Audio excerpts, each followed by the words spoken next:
There's a couple of published case reports with a carnivore diet and type 1 diabetes. So this one is really cool. The case study is titled Type 1 Diabetes Successfully Managed with the Paleolithic Ketogenic Diet, which is essentially synonymous with a nose-to-tail carnivore diet.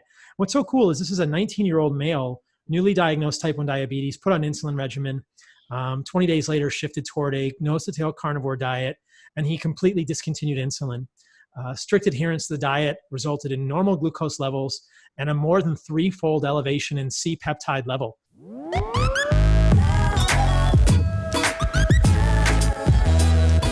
Welcome to the Fundamental Health Podcast. I'm your host, Dr. Paul Saladino. This podcast is the result of my relentless search to understand and correct the roots of chronic disease and illness. In this podcast, I will share with you everything I have learned about how to live the most healthy and radical life possible. Thanks for joining me on this journey. What is up, you guys? Welcome to another episode of the Fundamental Health Podcast. I am so glad you are here, and I am so excited that the Carnivore Code is going to be out in 1 week. When this podcast is released, we will be 1 week from February 25th, which is the official release of my book. I've worked so hard on this book over the last year. It's been through so many editions. We've revised it and revised it. I recorded the audiobook on my own. You can find all the details at thecarnivorecodebook.com. February 25th, it will be ebook and print on that date. And about a week later, the audiobook will be released. So I'm so excited to share it with you. We are in the final countdown. The final countdown. Best song. I'm a child of the 80s. All right. This week on the podcast, I am stoked to have been able to share some time with two fruitarians. I know it's crazy. Why did you invite fruitarians on your show, Paul? Because I don't want it to be an echo chamber. I'm going to have more quote unquote friendly debates with plant-based advocates in the future. I want people to be able to see both sides of this. Though I am appreciative of the work that Robby and Cyrus do and feel that their hearts are in the right place, I disagree with their approach. I'll just say that from the outset. And I was able to raise many of those concerns in this podcast. They have been able to improve their glucose sensitivity and glucose handling with this type of a diet. But as you will hear me discuss, I have major concerns about plant-based diets in terms of nutrient adequacy. I just don't think that humans can get enough nutrients on this type of a diet, nor can they get enough protein. You'll hear that Cyrus supplements with hemp protein, which I think is a good thing, because if he weren't, I fear that he would not be able to maintain muscle mass adequately. I don't think Robby does, and I worry about this long-term for these guys. I want them to be healthy, etc. I also worry about nutrient adequacy. Robby takes zinc, Cyrus takes a few other supplements. These are difficult to get on plant-based diets, you guys. So ultimately, look, I am not dogmatic about a carnivore diet. If you are thriving on any diet, I mean really, really deeply thriving, don't change a thing, no matter what me or anyone else says. But if you are not thriving, if anyone listening to this podcast, if anyone out there is not thriving, I want to offer counterpoints to what is becoming such a pervasive plant-based movement now. And I fear that that pervasive plant-based movement is based mostly on misleading epidemiology and propaganda, like The Game Changers. Let's just be honest, that movie is propaganda.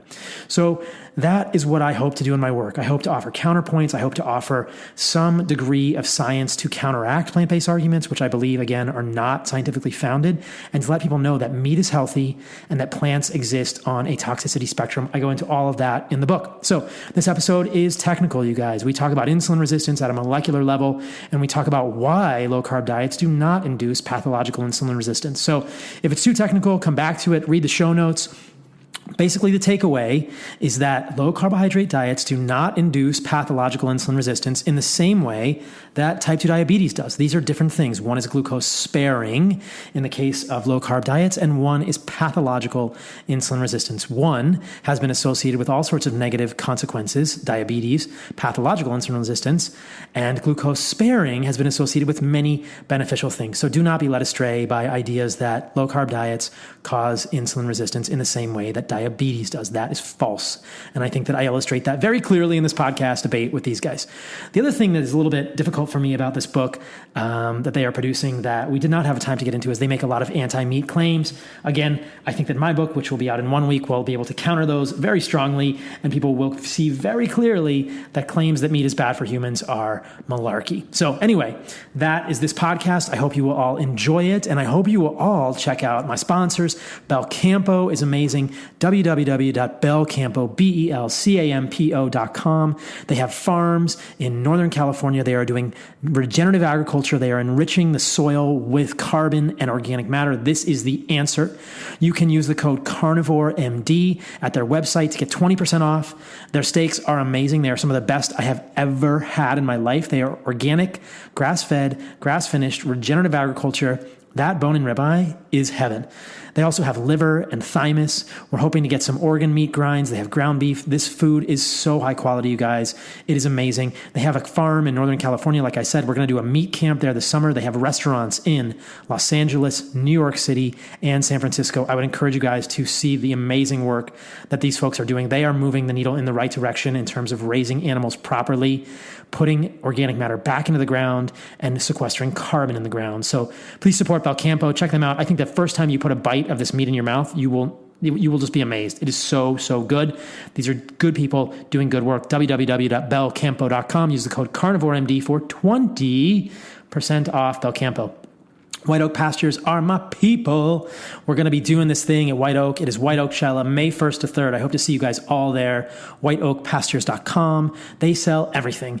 They are grass-fed, grass-finished, regenerative. There are life cycle analyses that show that they are carbon negative. And my goodness, the soil there is dark as soil. It is dirt. It is dark. It is amazing. It's the most beautiful brown I've ever seen because it means there is so much organic matter in the soil that is able to hold rainwater, able to sequester carbon, able to support life, able to create very green grass, which those amazingly healthy cows eat and then nourish us, and sheep and lamb and pigs and all kinds of other animals there. So come to the farm in May, check it out, support White Oak Pastures, use the code CarnivoreMD for 10% off your first order, or Carnivore15 for 15% off whatever is on special this week, this month at info.whiteoakpastures.com/CarnivoreMD. I want to see you guys all at White Oak Shella. I love the people at White Oak. They are my homies, and my goodness, they are doing the work that we all need to do. They are doing such good work in terms of raising animals right, regenerative agriculture, 6th generation, 150 years. Will Harris, Jenny Harris, beautiful people. Check them out. I want to see you guys all there in person. I hope that my friends from Ancestral Supplements will also be at White Oak Shella, and you guys can meet these titans, these amazing boys and girls who make up Ancestral Supplements. They are based in Texas, and they are helping us all get more organs. I get questions about this all the time. What should I do if I don't eat organ meats? You should use Ancestral Supplements desiccated organ pills.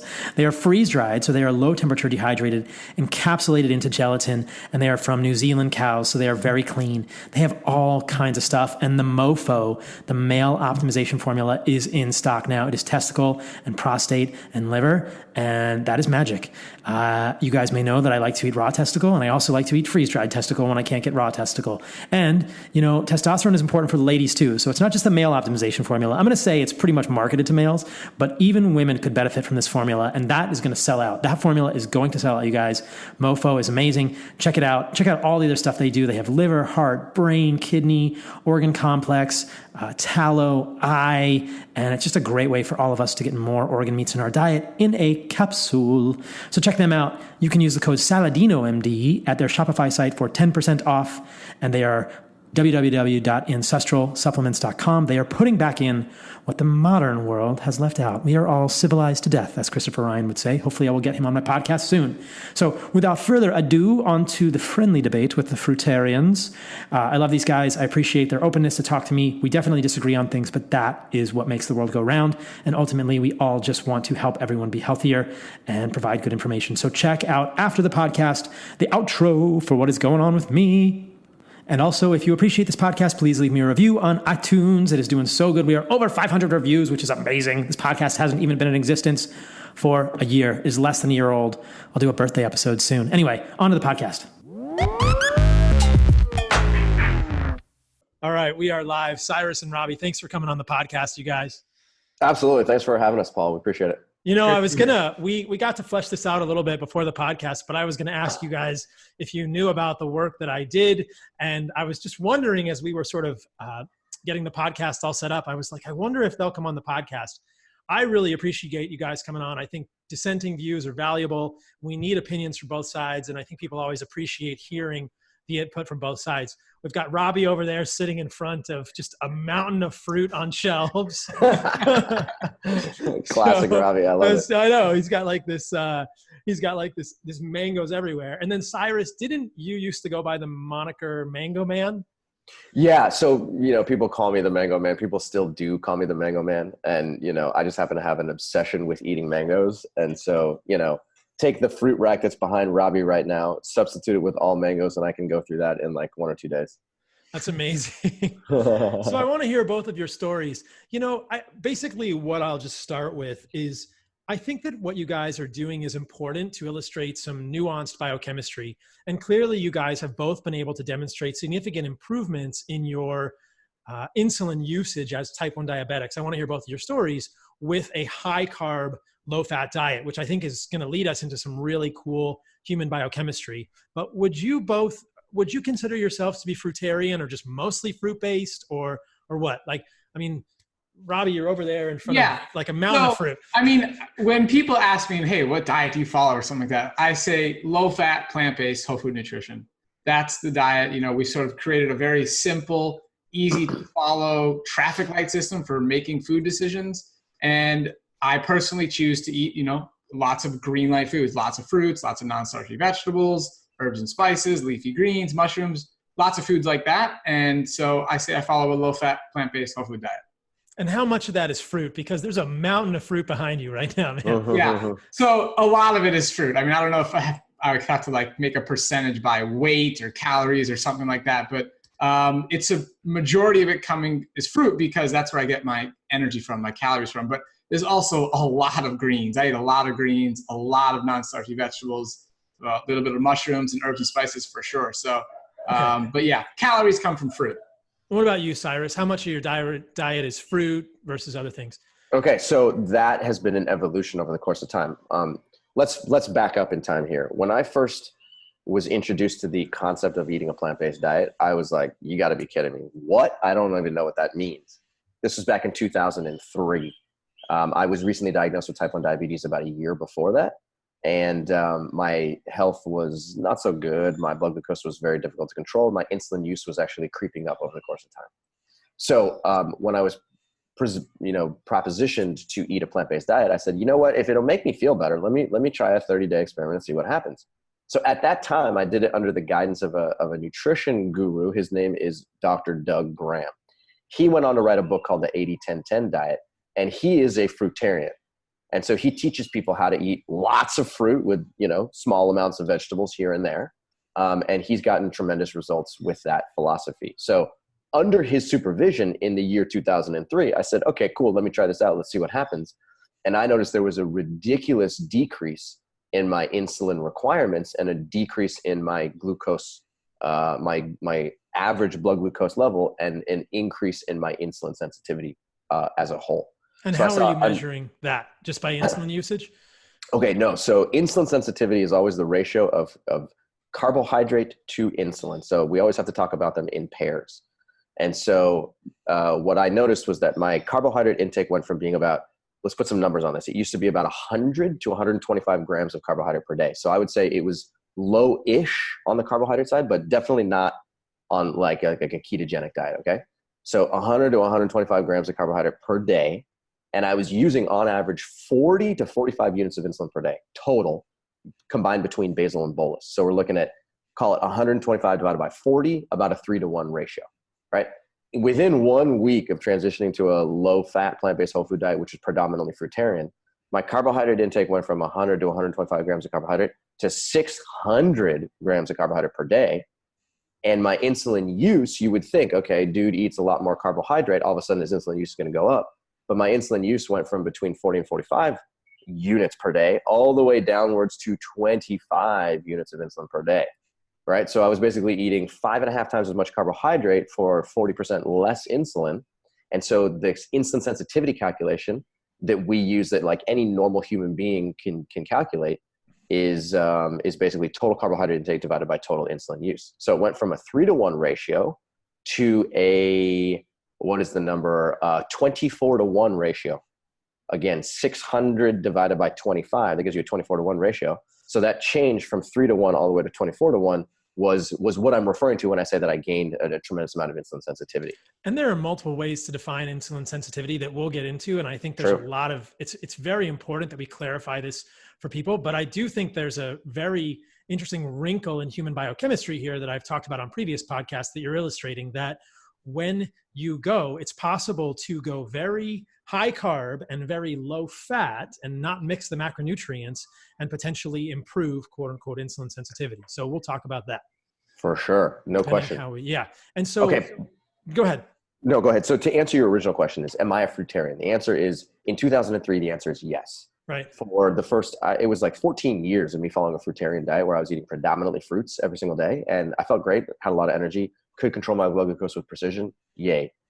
Over the course of time, I've actually started to incorporate more cooked foods into my approach. So now I eat garbanzo beans, I eat black beans, so I have more legumes, which I know that you also, are not a huge fan of, but that's just, what's happening in my diet. Right. I'm also eating more quinoa, a little bit of, brown rice here and there. And then every once in a while I have things like, sweet potatoes, white potatoes, and squash. So there's more presence of cooked food, non-fruit cooked food in my diet. But just like Robby said, both of us subscribe to a low-fat, plant-based whole food diet. We just have slightly different types of foods that go into our mouth. And then before the podcast, it looked like you were eating some mango or guava or something. You're down in Costa Rica. That's right. I was eating a papaya, and down here it's tropical fruit heaven. So I'm a pretty happy dude. That's a good place to be if you're going to eat that much fruit. Okay. So I'll just highlight something that I guess my question is, did you ever do a ketogenic diet that was lower carbohydrate? What I have heard you speak about is that you did a sort of moderate carbohydrate diet, which probably included moderate amounts of fat. Did you ever do a very low carbohydrate, high fat diet, like less than 20 grams or less than 30 grams of carbohydrates with your type 1 diabetes? Okay. So for the answer is, for me, no. And I am, I never claimed to be on a ketogenic diet. I didn't even know what that meant back in the day. Sure. But for Robby, he has an interesting story, because the answer is yes for him, because he went into a plant-based ketogenic diet. So I'll let him talk about that. Yeah. Tell us your story too, Robby. Yeah. So my journey to all this, it started when I was diagnosed with type 1 diabetes at age 12.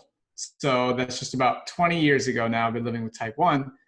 And growing up, my dad was into selling supplements. He's sold Herbalife, sold some other stuff. And that was sort of the beginning of me learning about, hey, there's more to nutrition than just eating the standard American diet. There's things you can do. I was learning, hey, maybe our soil's not good or something, so you should take supplements. It was just the beginning of my journey.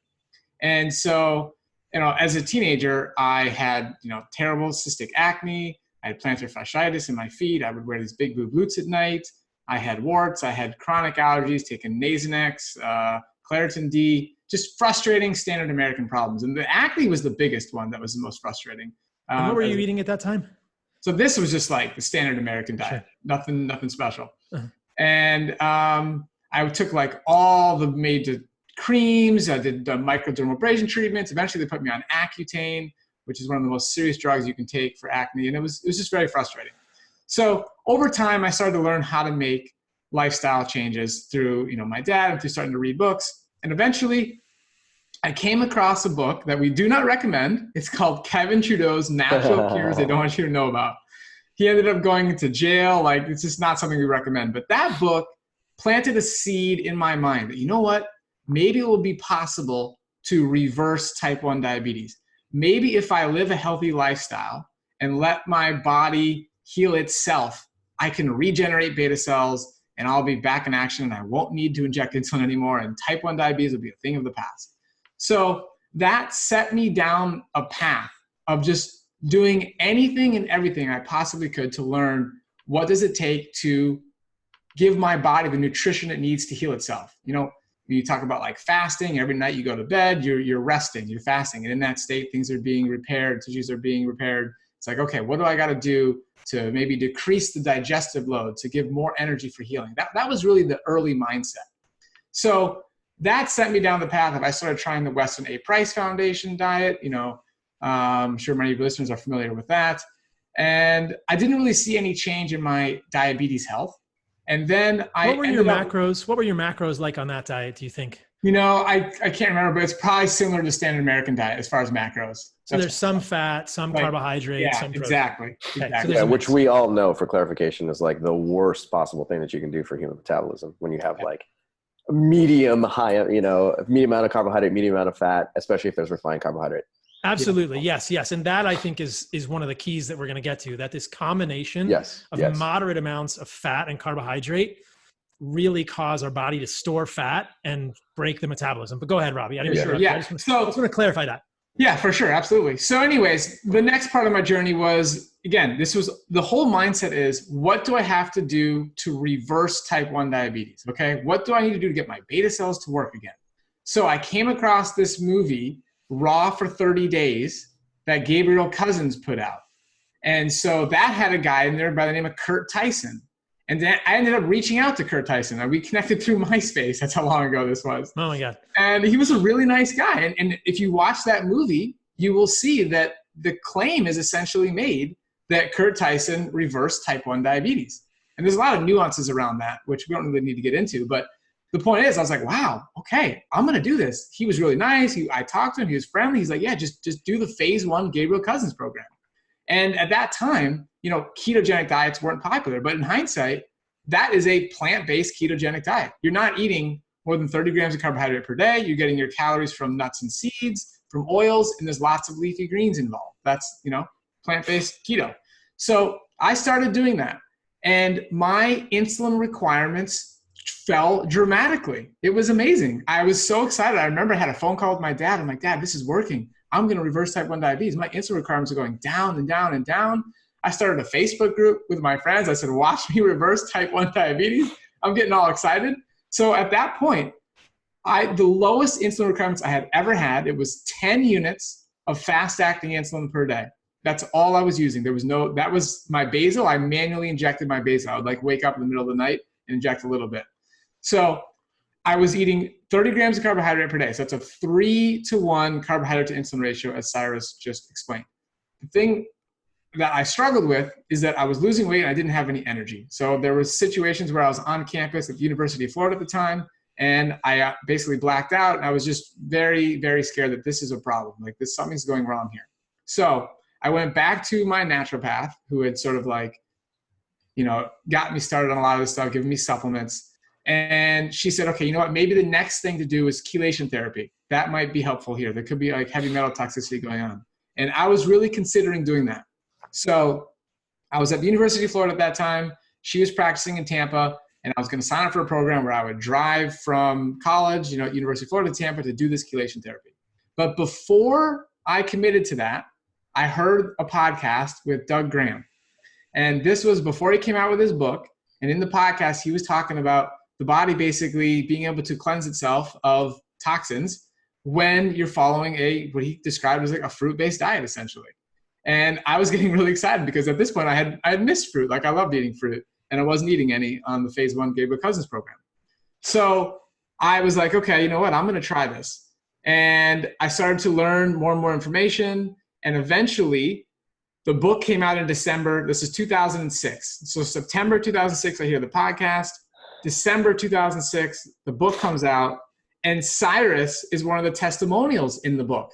So he's in the back of the book. I'm like, wow, another type 1 who's had amazing results on this. This is exciting. And again, still, the mindset is, what do I have to do to nourish my body for its ability to heal itself and regenerate tissues? That's the goal, okay? So I'm like, okay, I'm going to give this a shot. Here we go.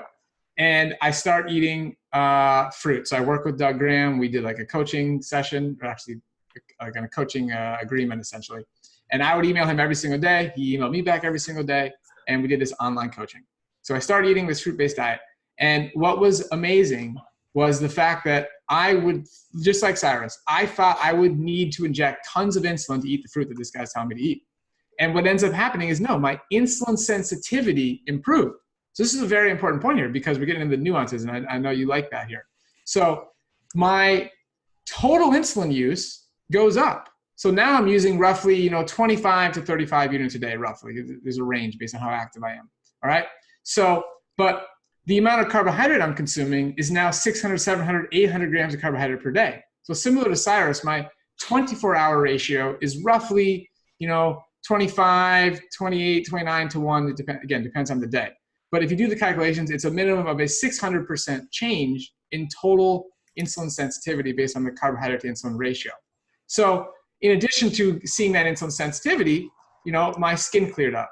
The plantar fasciitis went away. I don't take any allergy medications and I don't get sick. I don't have any warts on my feet anymore. So a lot of these health challenges disappeared. I all of a sudden have a ton of energy.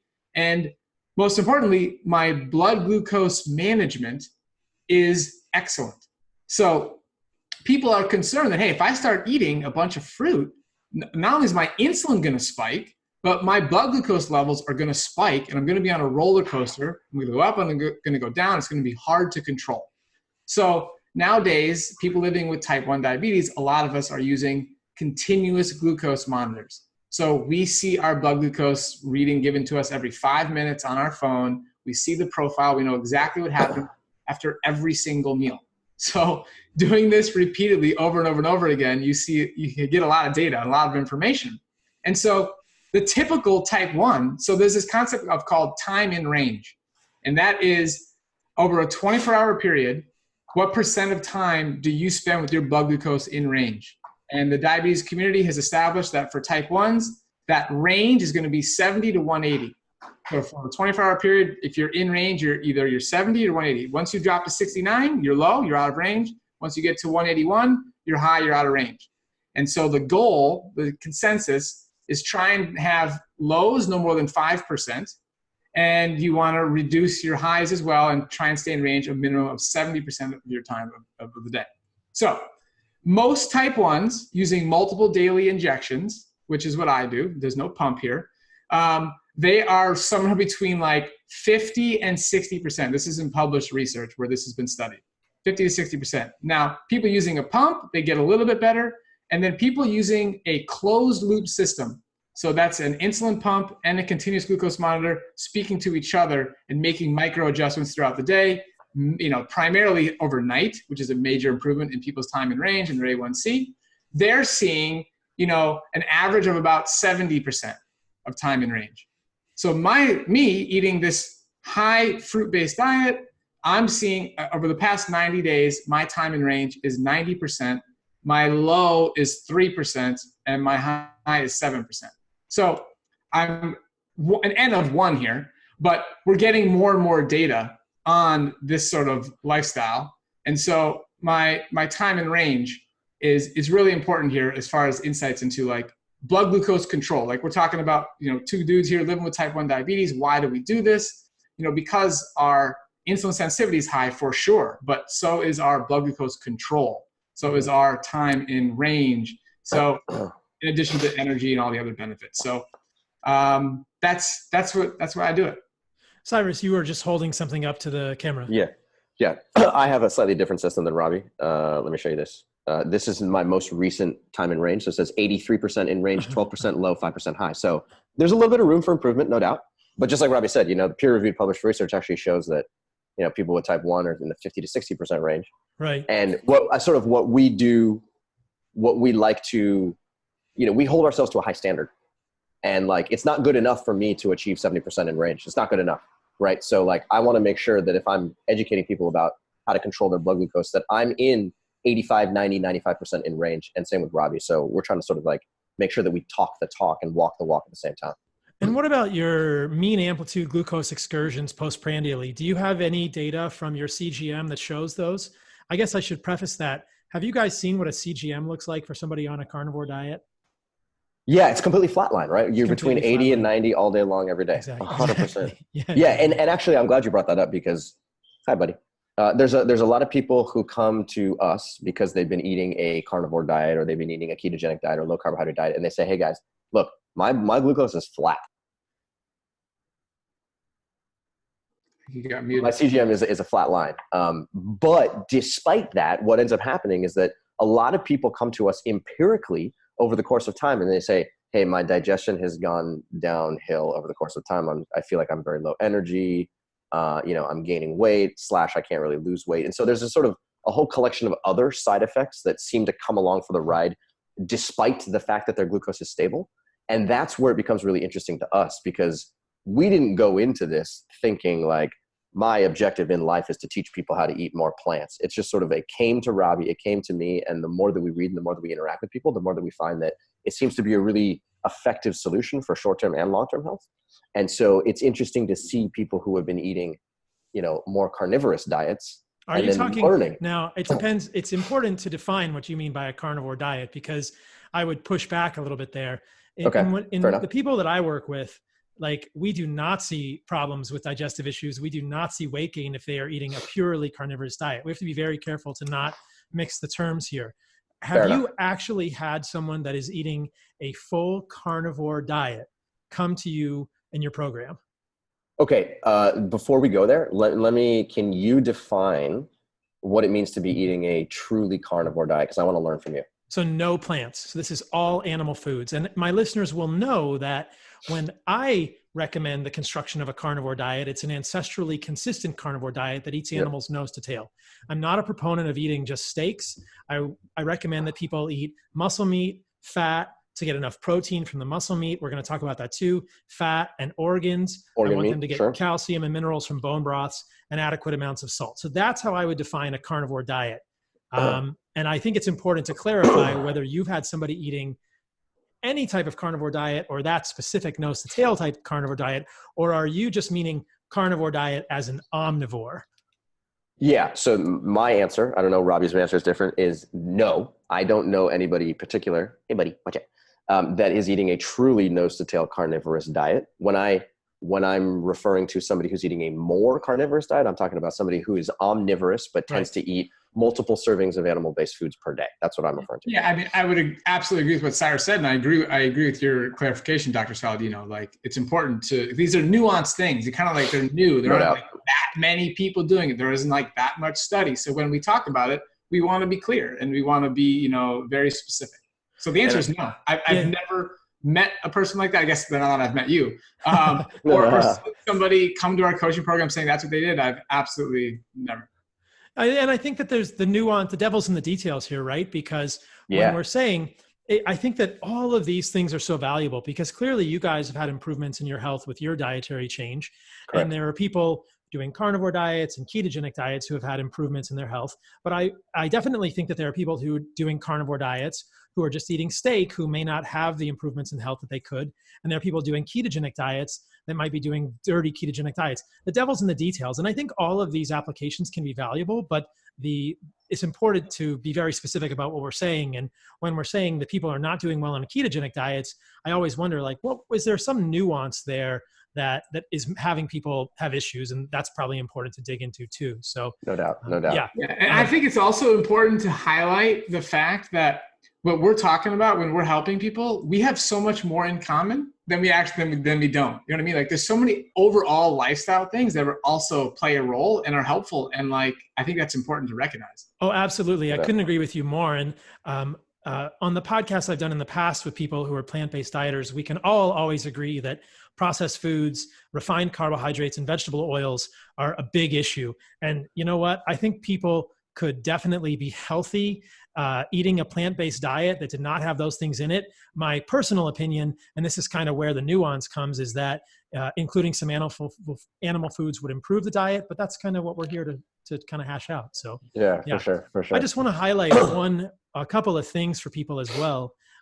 So I don't know if you guys have seen this study. There's a couple of published case reports with a carnivore diet and type 1 diabetes. So this one is really cool. The case study is titled Type 1 Diabetes Successfully Managed with the Paleolithic Ketogenic Diet, which is essentially synonymous with a nose-to-tail carnivore diet.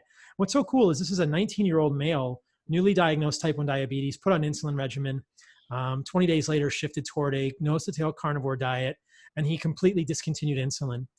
Strict adherence to the diet resulted in normal glucose levels and a more than 3-fold elevation in C-peptide level, which was so interesting because it indicated a recurrence or this restored insulin production. And perhaps at this point, I should just pause and make sure that all the listeners understand what we're talking about with type 1 versus type 2 diabetes. Type 2 diabetes, we're going to get into a little bit later in the podcast. It's sort of adipocyte insulin resistance. It's an insulin resistant phenomenon where the pancreas has to produce more and more insulin because tissues of the body, mainly the adipocytes, become resistant to that insulin. But type 1 diabetes, like Robby and Cyrus have, is basically thought to be due to an autoimmune attack on the pancreas with destruction of the pancreatic beta cells and decreased production of insulin. And so in this case, what's so interesting is this 19-year-old man with autoimmune illness and attack on his pancreas leading to decreased insulin production, presumably because of destruction of the beta cells. And then C-peptide is a fragment of insulin that we can measure in the blood that's more stable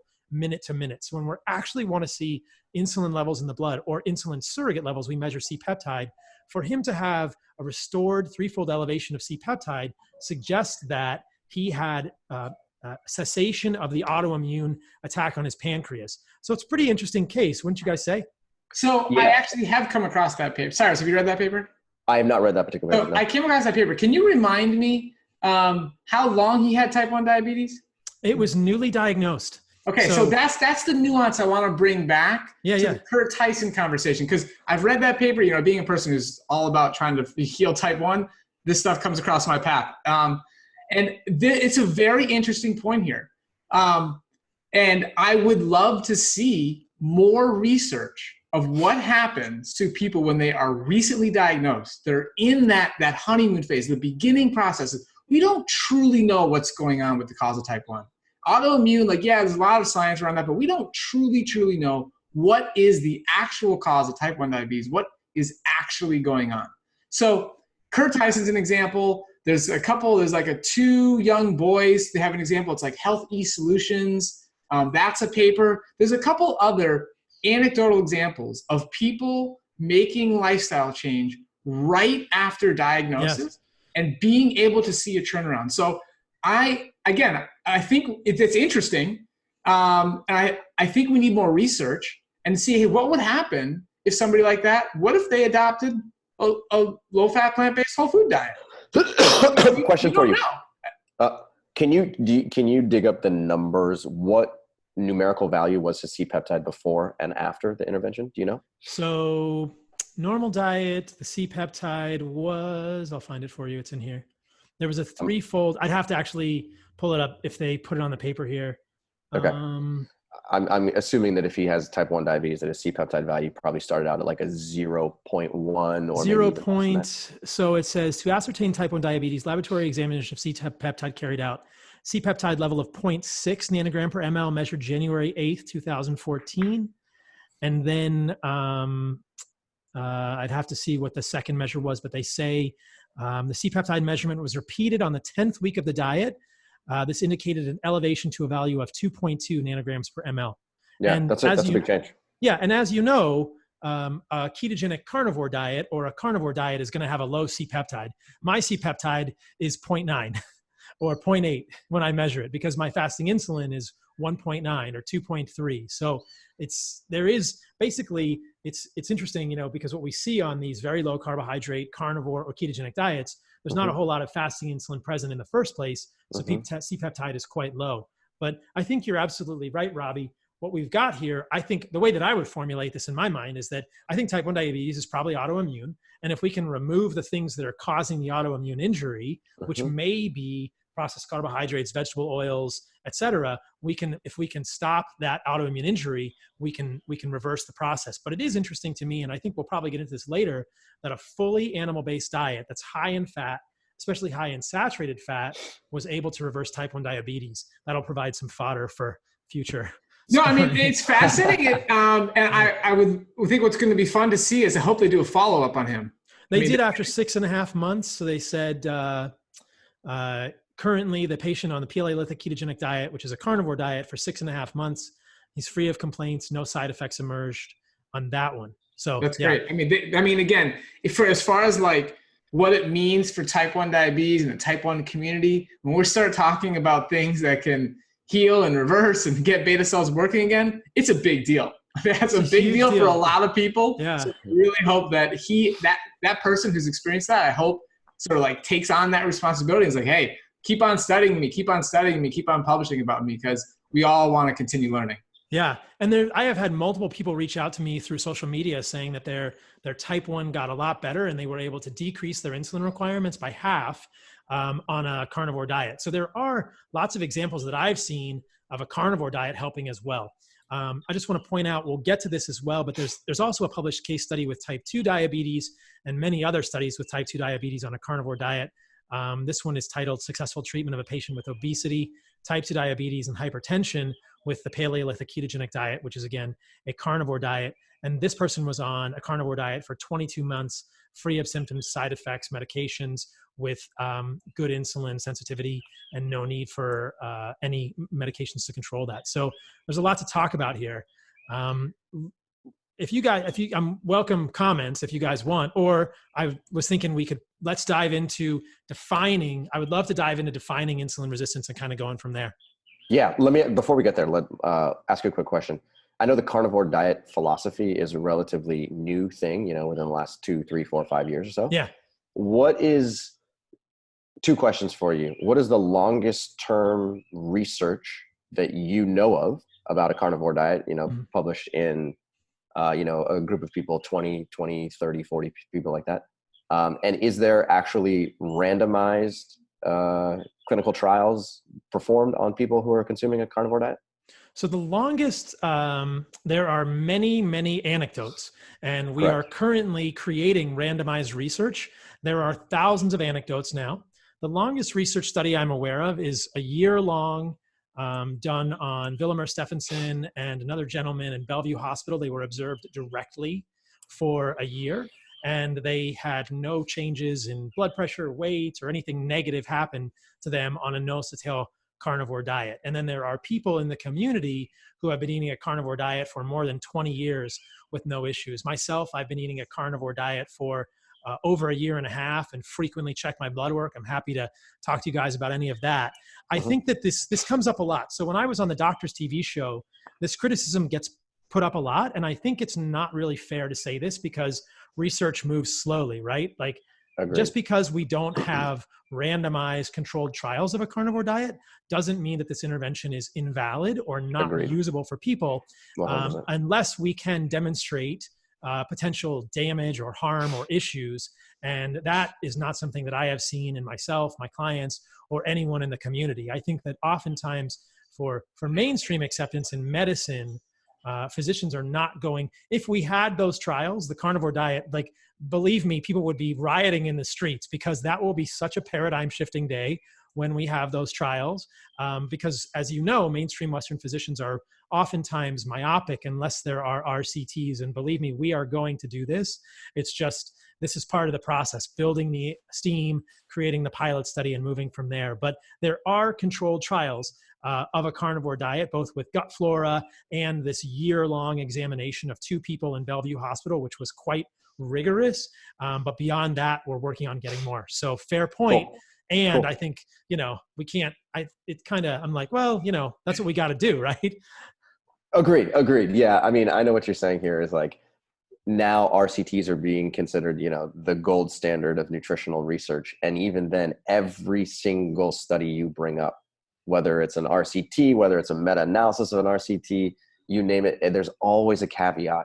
Yeah, but this didn't happen. How come they didn't study this? How come they didn't measure this? How many people were in this group, right? And so to a certain extent, sometimes I get frustrated because, it seems like there's never perfect research. But just like you're saying, you can still glean information from, different types of studies and put it together into one cohesive story that says, hey, this appears as though it's a valid nutritional intervention that's actually going to benefit humans. Here's why. Yeah. And there are, like I said, there are multiple published case studies. We talked about the one with type 1 and the type 2. This same group has published some with Crohn's, rectal cancer, cervical cancer, and a number of other conditions. And these are coming out all the time. And that's something that I'm interested in doing more, is publishing more case studies, because I've seen this with psoriasis and eczema, ulcerative colitis, Crohn's, rheumatoid arthritis, lots of things, depression and suicidality in my own practice. It's pretty striking. So I think that with all of this, we just need to study it a lot more and sure. kind of go from there. Yeah, it's fascinating stuff. Yeah, And we can get into this. I definitely would like to hear your thoughts on this, maybe now or at the end of the podcast. If there are, well, let's save it for a little bit later, but we'll foreshadow it now. Some of the concerns that you guys bring up regarding animal foods, I would love to offer point and counterpoint to later in the podcast, if that's okay. Sure. No worries, no worries. Let's do it.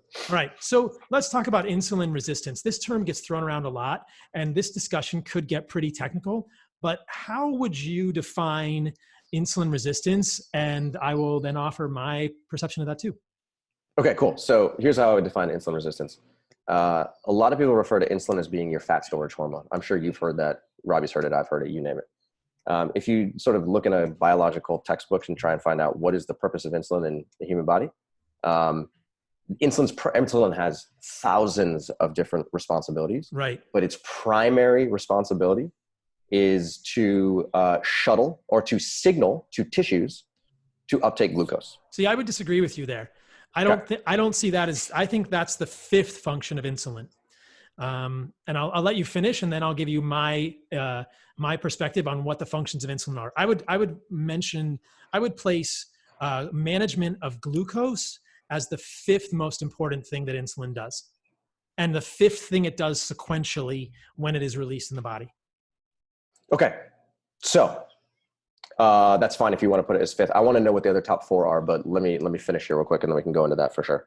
So I'm going to put glucose management, the ability to signal the tissues to uptake glucose, as the number one primary function of insulin.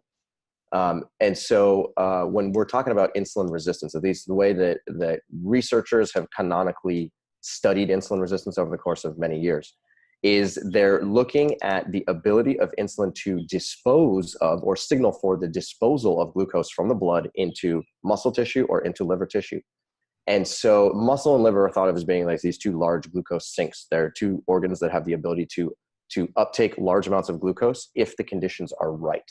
And so the insulin resistance refers to the ability of those tissues in particular, and the adipose tissue I will add to that as well, to be able to uptake glucose from the blood when glucose is present in large quantities. See, I think this is a glucose-centric version of insulin resistance, and I disagree with this. I think this is too myopic. I would expand the lens on insulin resistance, because what we miss here is hyperinsulinemia. Or I should offer this. Would you say that in insulin resistance, we need to see hyperinsulinemia? Could you have insulin resistance without hyperinsulinemia? And there is some semantics here that we will get to, because there are two very different situations that we will talk about in a little bit. Because I would argue that with type 2 diabetes, which is sort of which is the paradigmatic, which is the central paradigm. Yeah, I know exactly what you're going to say. But go ahead. Right. Great. This is great. Yeah, I love this conversation. So with type 2 diabetes, we have hyperinsulinemia along with that resistance of the muscle, the adipose tissue, and the liver to uptake insulin in response to uptake glucose in response to insulin. Now, 100%. As we will see, there is a very different situation that happens with low carbohydrate diets only at the muscle.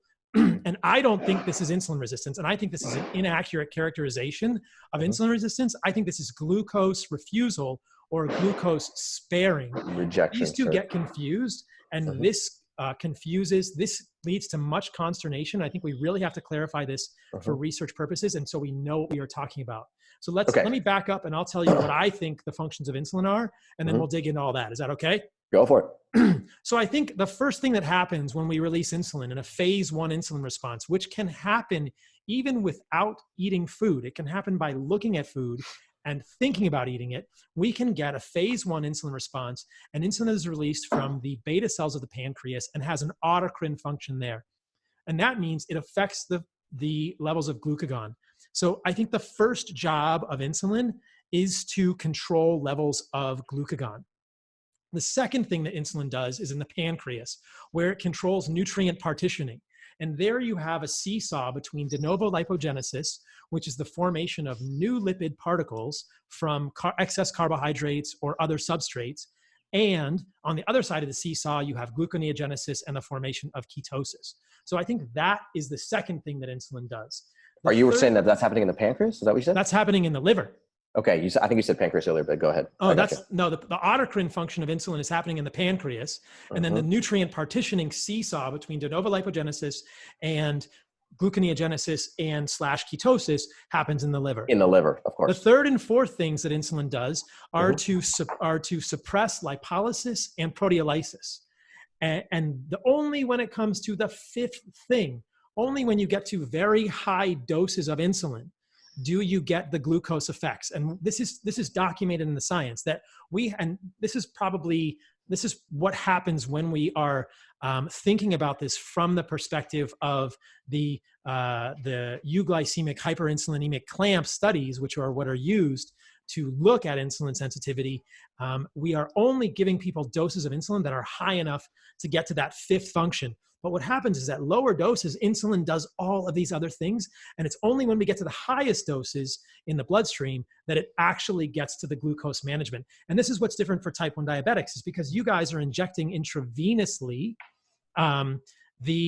you are always getting to that highest dose of insulin. And so you can get that fifth function of glucose.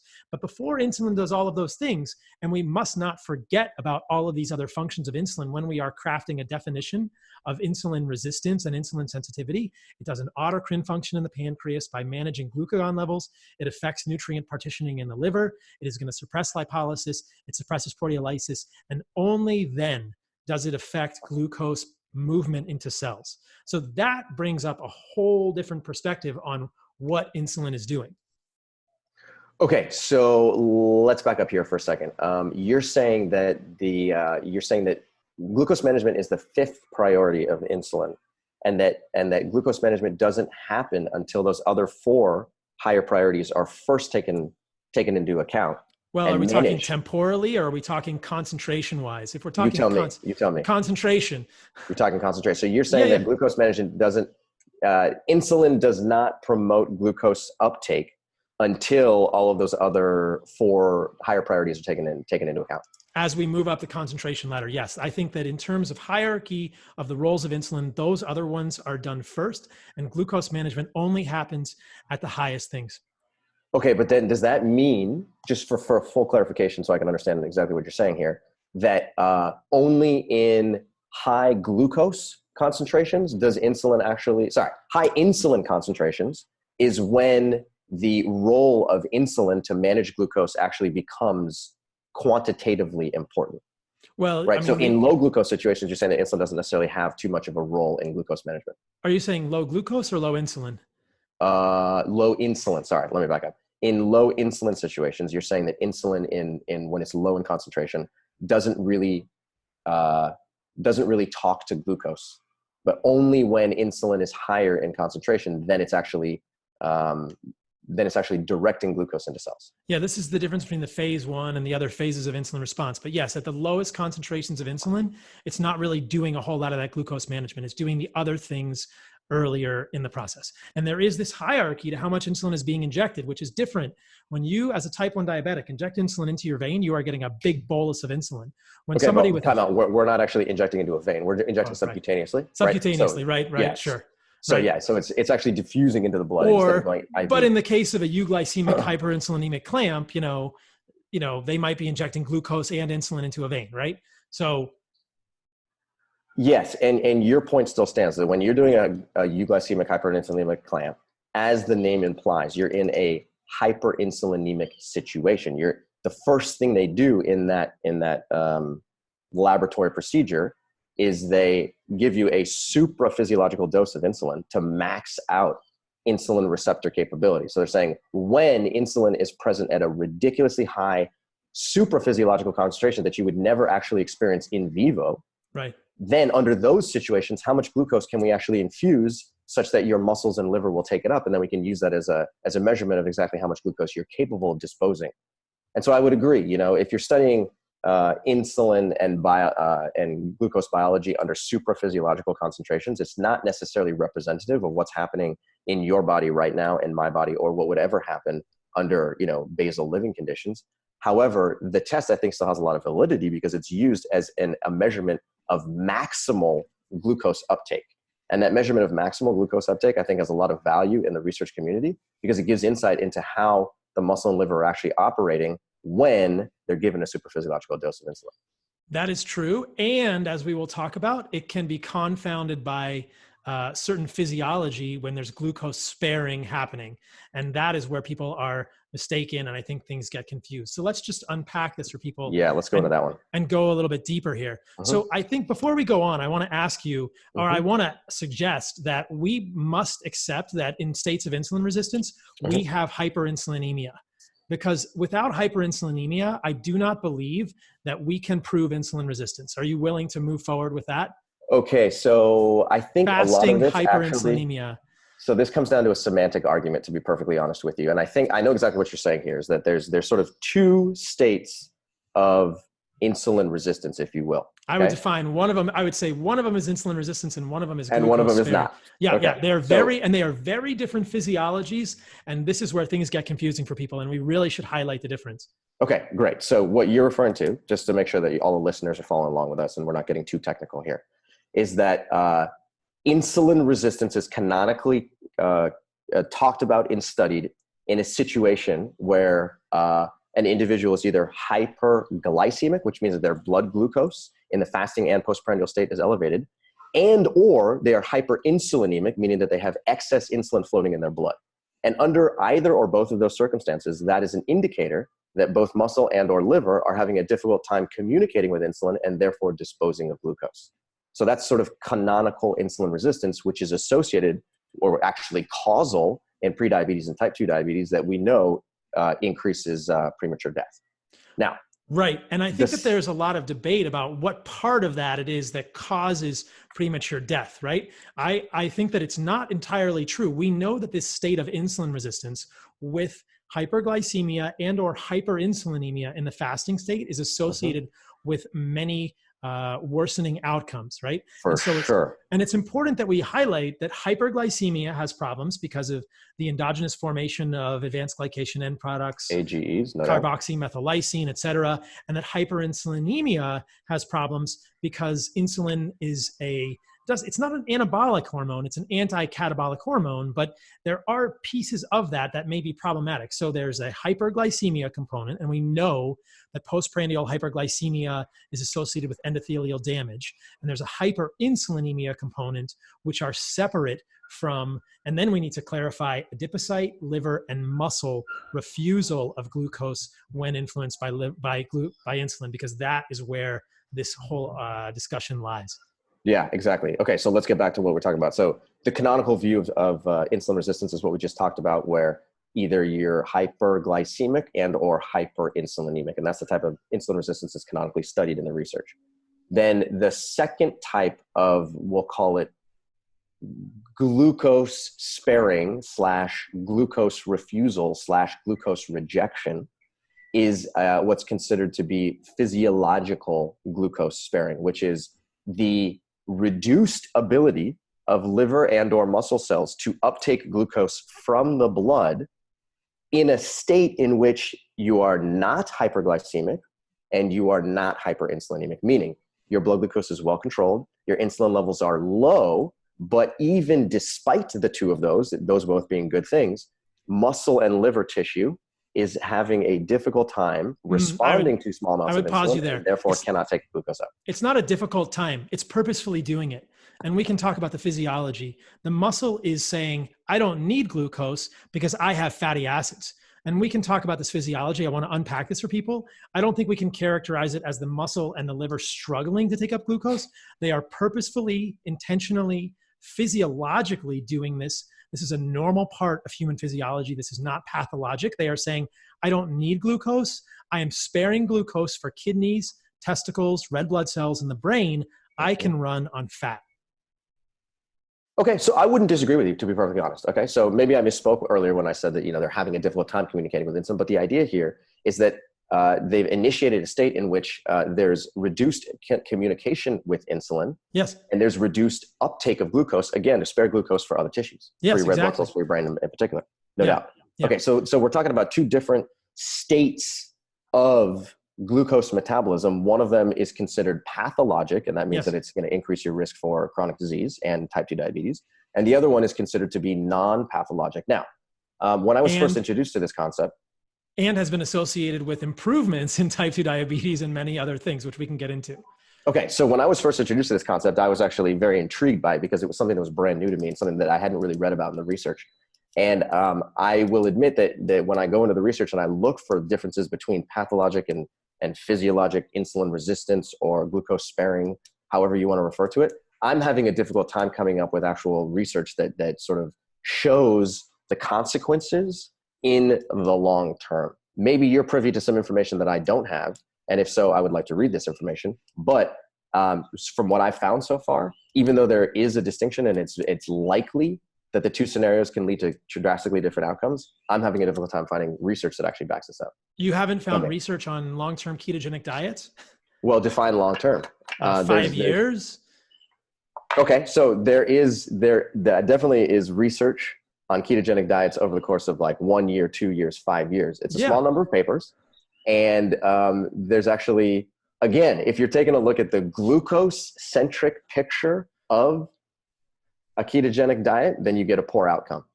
No, well, what do you mean by a poor outcome? I disagree with you there. That's an unfair characterization. Okay, so because people are getting more insulin sensitive. They are define insulin sensitivity. Right, they are having lower levels of fasting blood glucose. They are having weight loss. They are having reduced inflammatory markers. Sorry, I don't mean to cut you off. You said lower levels of fasting glucose. That is one of two components of insulin sensitivity. And lower levels of fasting insulin. And if you take these people, if you take someone on a ketogenic diet, and we need to get into this and actually clarify what we're talking about here with this glucose refusal, and you feed them carbohydrates for 24 to 72 hours, they will ace a hyperglycemic, a euglycemic hyperinsulinemic clamp. They will ace it. They will ace an OGTT. Because what is happening here, and I'll just go ahead and explain this to people. So in low carbohydrate diet states, and there are papers which show that pregnant mothers who undergo OGTTs, oral glucose tolerance tests, which are not euglycemic hyperinsulinemic clamps, but they are a big bolus of glucose in the form of a glucola solution. They can fail these if they have a low carb meal the night before. Because what happens when we eat a low carbohydrate meal, the muscle, and I want to explore this physiology with you.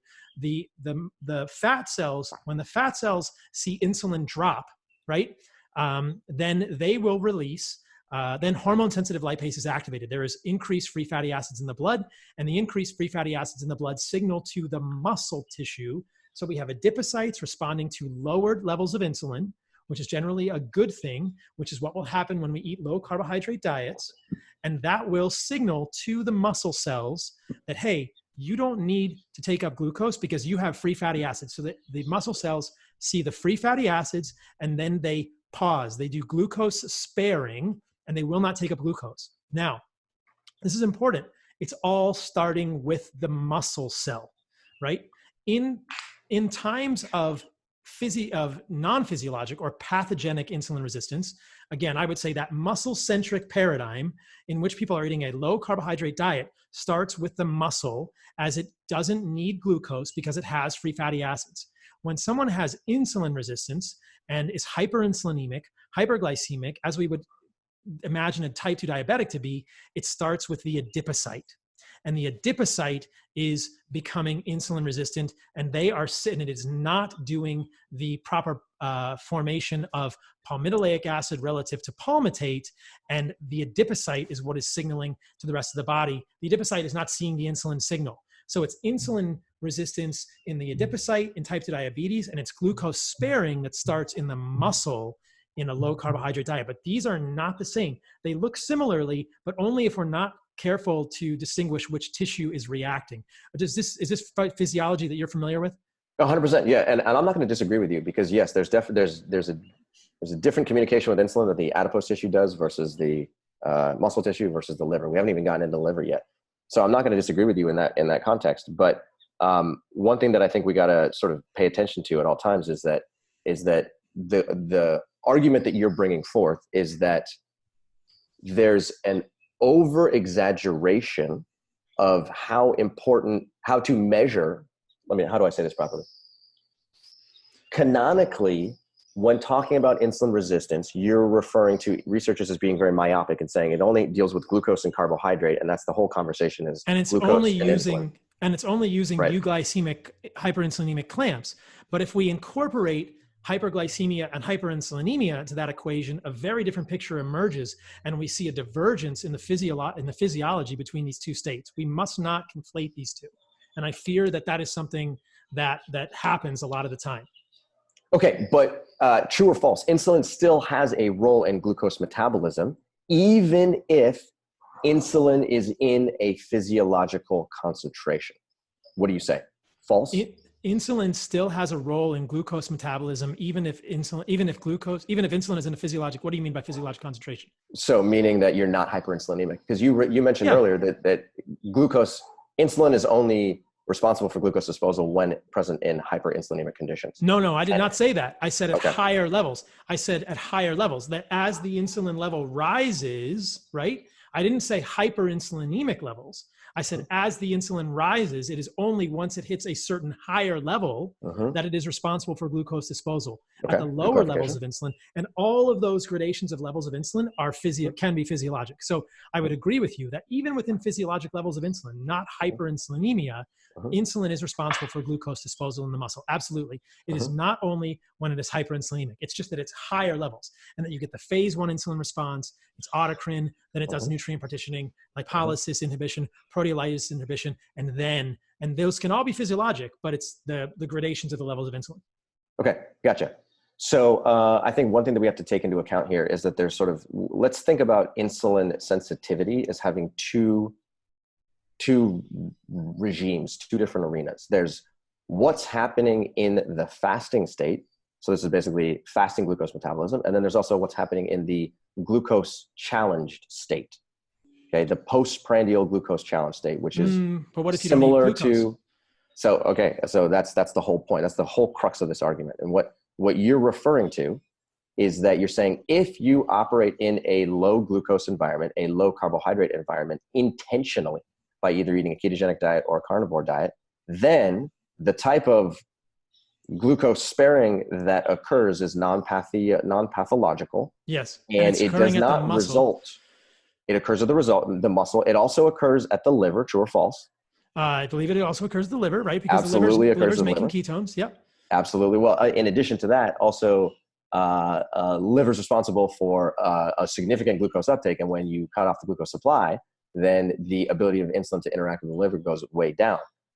In addition to that, the liver is also responsible for lipid metabolism, and we haven't even touched on lipid metabolism yet. But there's some studies. Yeah, there's some studies that actually show, and feel free to refute me on this, but there's some studies that actually show that in the long term, 6 months, 12 months, 2 years, that lipids actually increase in a more pathological manner. Oh boy, you are getting into LDL, a mire VLDL, here. ApoB, you name it. Disagree with you completely here. So the most significant predictor of cardiovascular disease is not LDL. It is triglyceride. It's triglyceride to HDL ratio is even better. And so the triglyceride to HDL ratio is critical. Now, the LDL thing is a quagmire. We could do a whole podcast about that. I agree with you on the LDL front. I have done 2 podcasts with Dave Feldman and another one with Nadir Ali. I think LDL is a very big red herring, and we cannot interpret LDL levels in a vacuum. We have to interpret LDL levels in the context of insulin sensitivity. And I think the best way to measure insulin sensitivity across the board is fasting insulin, or more specifically, C-peptide. So I want to see someone C-peptide. We cannot interpret LDL in a vacuum, because if you look at studies like Framingham study, which is a big epidemiology study, and you stratify the connection between LDL and cardiovascular disease. Again, it's an epidemiology study, but we do the best we can. If you stratify the connection between LDL and cardiovascular disease by HDL level, which is a pretty good proxy for insulin sensitivity, what you find is that at the highest levels of HDL, 65 and 85 milligrams per deciliter, there is essentially no correlation between LDL levels and cardiovascular disease, which is the danger in using LDL as a predictor of CVD, and why we must use measures that are more sensitive to insulin sensitivity, like triglyceride to HDL ratio, when we are interpreting LDL. I think that the whole medical community has gotten incredibly myopic and overly focused on LDL, and most doctors won't even look at a triglyceride to HDL ratio, and that is where we see insulin sensitivity. And if you look at what happens on ketogenic diets, hands down, no question, triglycerides go down, HDL goes up. Triglyceride HDL ratio improves phenomenally. In fact, there's a recent paper by my friend Tommy Wood in the British Medical Journal in which he offers a compelling opinion that LDL, that the ketogenic changes to a lipid metabolism, to a lipids, are more favorable than the rise in LDL. What he's saying is that the changes in triglycerides going down and HDL going up is probably a much better predictor based on the data than a rise in LDL. So, and would you disagree that triglyceride HDL is a good indication of insulin sensitivity or insulin resistance? Okay, so I've actually never thought about the triglyceride HDL ratio as being an indicator of insulin sensitivity. So, because yeah, absolutely. Yeah, so I can't necessarily comment on that right now. That's actually very interesting, and I want to do a little bit more reading about that for sure. But let me back up here. We could spend the rest of the time talking about lipids for sure, because there's a lot to unpack there. There's no question about it. But I'd rather spend the time talking about insulin resistance. Now, I think one of the fundamental sort of differences between our approach and your approach, or between the way that we think about insulin resistance, the way you think about it, and it's not that one is right or one is wrong. It's just two fundamentally different ways of looking at it, is that when we think about insulin resistance, we're referring to the ability of insulin to signal for glucose uptake. So glucose is central in that argument. And the conversation that you're bringing up and the perspective that you have on insulin sensitivity is independent of glucose, or doesn't put glucose as the central figure in the insulin resistance equation. Is that right? Well, it doesn't. It looks at hyperinsulinemia in addition to that glucose disposal, because I think that what gets confusing for people is that they will see this physiologic insulin resistance or glucose sparing. I'm using those two terms interchangeably, and people think, and I mean, I'll just say it. You guys have claimed that ketogenic diets cause insulin resistance, and this is not true. This is it's a half truth. It's an unclarified, nuanced difference between a ketogenic diet and type 2 diabetes. These are not the same physiology. Ketogenic diets cause muscle glucose sparing. And if you take someone on a ketogenic diet, you can abolish or you can reverse that muscle glucose sparing within 24 to 48 hours by giving them carbohydrates, and they will look very, quote, insulin sensitive by glucose centric metrics. But even before that, their fasting insulin is very low, their C-peptide is very low. How can you call these people insulin resistant when they have a C-peptide of 0.9 or 1 or a fasting insulin of 2? That doesn't make sense to me. These are two different things that need to be distinguished. I think what you guys are doing is valuable, and I think that it does improve insulin sensitivity by eliminating fat completely. I have other problems with long-term plant-based diets and fruitarian diets that we can address, but you can improve. I'm not debating that you can improve insulin sensitivity with these diets. What I am debating is that ketogenic or low-carb diets worsen insulin sensitivity in the same way that someone with type 2 diabetes has worsened insulin sensitivity. I think that is an inaccurate, unfair comparison and misses key nuances in the data. Okay, valid. So going back to what you're saying earlier, we make the claim that when you eat a ketogenic diet, you become insulin resistant. And again, based off of the way that we're talking about insulin resistance, we're using the term insulin resistance to actually refer to the ability of glucose to exit the blood and enter tissues. Don't you think that's a little bit of a limited definition? Would you disagree that you have to incorporate fasting insulin or a C-peptide in that measure? If you're going to say someone is insulin resistant, how can you not take into account a C-peptide or a fasting insulin? Well, when you're talking about C-peptide, you're talking about fasting or stimulated C-peptide? Fasting. Okay, so no. Robby, go ahead. What were you going to say something? I guess I want to add, like, again, clarifying what we're saying here, that, people living with type 1 diabetes, I think we're great test subjects for this whole concept. And so, and again, there's validity to both sides. And I have a lot of friends who do the strict ketogenic approach because it makes their life with type 1 diabetes, for them, it makes it better. And they enjoy that. They enjoy the fact that their total insulin dose is super low, that they see that flat line. They're not really, they're not calculating as many ratios. Like, for them, they love it. Like, their life with type 1, they dig it. But the fact is, you could take any type 1, take anybody off the street. If that person who's eating the ketogenic diet wants to try and eat some blueberries, wants to try and eat a banana, wants to try and eat some quinoa, they cannot do that. I mean, they can, but they will need way more insulin. It'll be very challenging to control their blood glucose. Yeah, they So have to in go. that situation, I would consider that's an insulin resistant state, independent of their C-peptide, which is already garbage. And we're already, Why do you say it's garbage? Insulin. What's that? Why do you say it's garbage? As a type 1 diabetic, my C-peptide is less than 0.1. Right. So are you talking about type 1s or type 2 diabetics now? I'm saying type 1s are great test subjects for this conversation of insulin sensitivity in the context of glucose being the center of it. Yeah, but what I'm saying is that's a myopic, underinformed perspective that insulin sensitivity and resistance is about much more than glucose disposal, right? And by putting that perspective on it, this is the overall perspective that these people are not insulin resistant. How can you claim that someone on a ketogenic or carnivore diet is insulin resistant when it's in a type 1 diabetes situation, it's low because you're not making any, right? But how can you claim if they have blood sugars that are flatline, if their insulin usage is low or reduced, how can you claim that they're insulin resistant? So this is where we're just going to have to agree to disagree. It's a flat out agreement to agree to disagree. But the only way that you can make that case is by looking at a euglycemic hyperinsulinemic clamp, which is not the only measure of insulin sensitivity. And if we extend this to type 2 diabetics, where it makes more sense, if we have where it's more illustrative because they have a pancreas that works and makes insulin, the conversation becomes very, very clear. Because in that situation, someone eating a ketogenic diet is going to have a very low fasting insulin, a very low C-peptide. And how can you call them insulin resistant? See, what's funny is, again, like we're saying the same thing in different perspectives. So we will say the same thing about what the low carbohydrate community is doing when it comes to HOMA. So HOMA, that metric. But that's just a calculated metric, yeah. the HOMA-IR. It's and the whole, right, but the whole point is that it's based off of fasting insulin and fasting glucose. That's why we say that that's flawed. So again, just like Cyrus was saying, it's two different perspectives. We agree to disagree. At the end of the day, for people listening to this that decide, hey, what do I'm going to do? What foods am I going to put in my body? They get to decide, do I want to be glucose tolerant or do I want to be glucose intolerant?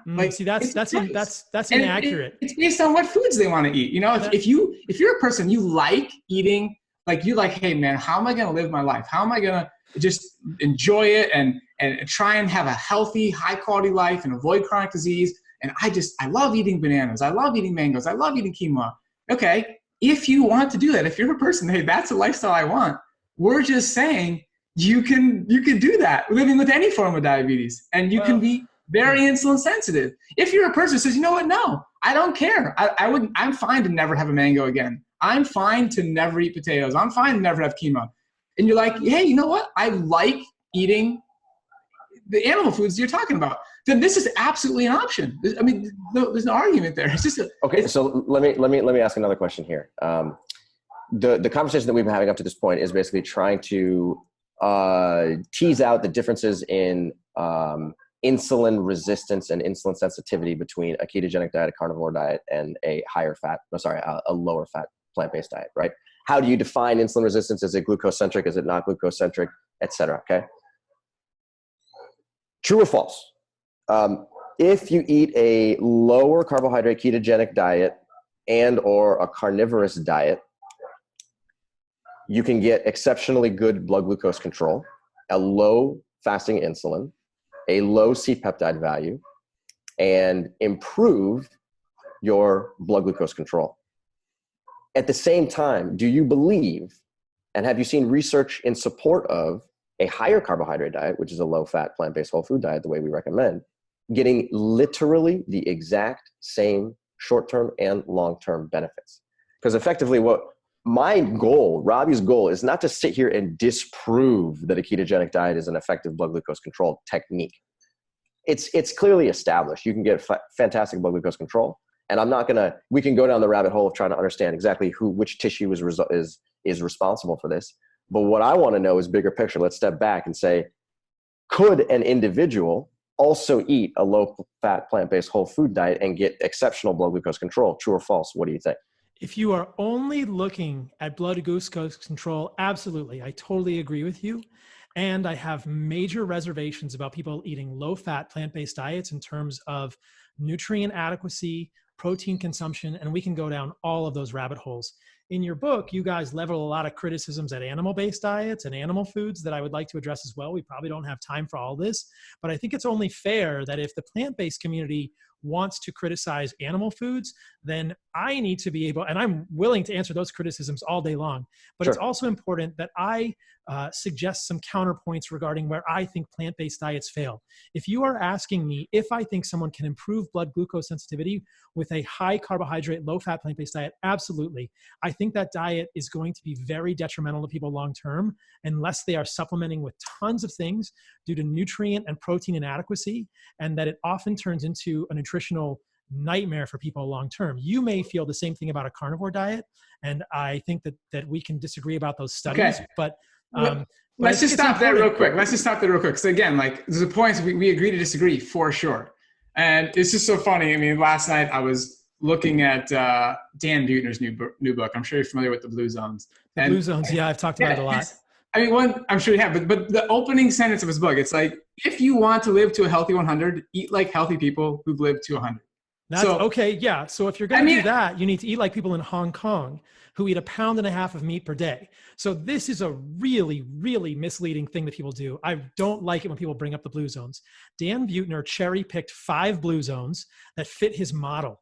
But what he neglected to say was that in Icaria and Sardinia and the Nicoya region of Costa Rica, they eat a lot of meat. He just ignored that in his research. So in 3 out of the 5, he blatantly misrepresented the amount of meat people were eating in blue zones. So don't bring blue zones into this conversation. So furthermore, again, don't interrupt me. Here's where I bring it. Hold on, Robby, time out. Let him finish.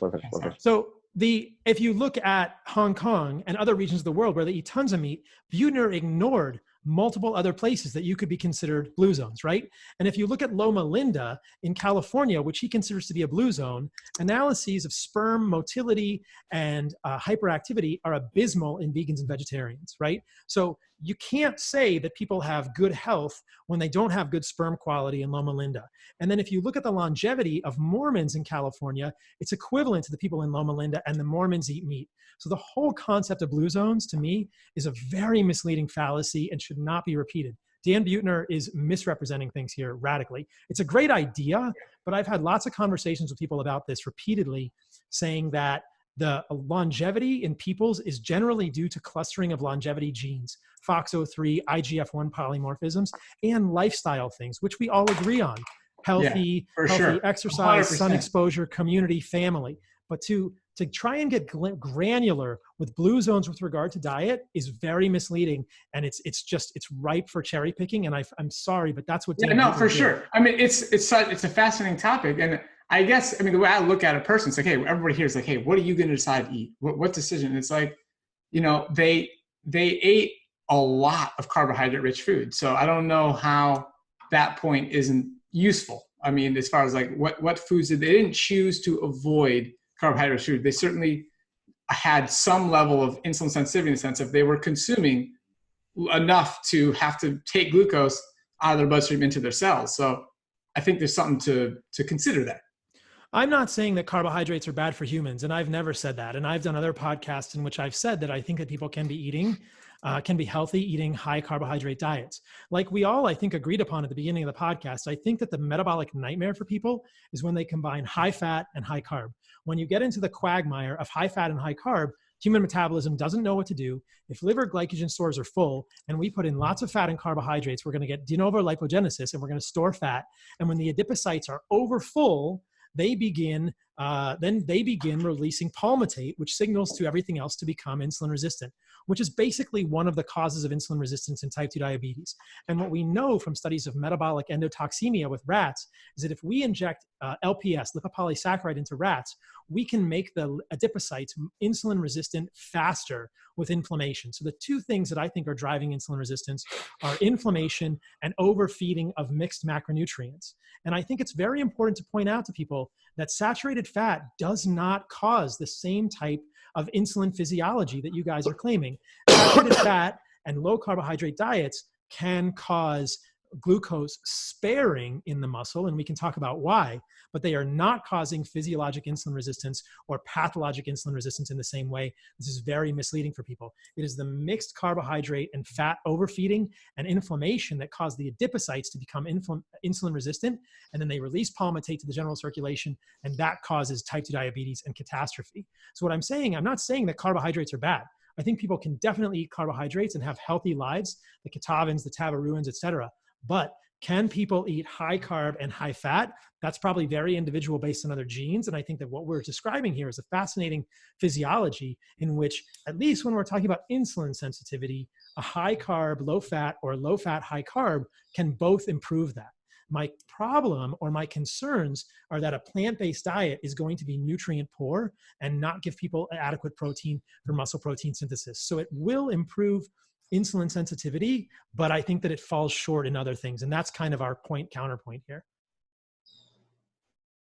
Well, I guess, so we can go on and on forever. It's a lot of these things we agree to disagree on, which is totally fine. It's totally cool. But I like what you said there in the bringing it together on the things that we absolutely agree on. And I'm sure you care about, our health on a large scale. And there's just a lot of people really struggling out there. So, let's get them to address those basic things that you said. That's what we all want. Yeah. There's no question. So go ahead. There's no question about it. If you look at the sort of dietary spectrum, on one side you have low carbohydrate diets, right? Which are like higher fat, higher protein, lower in carbohydrate.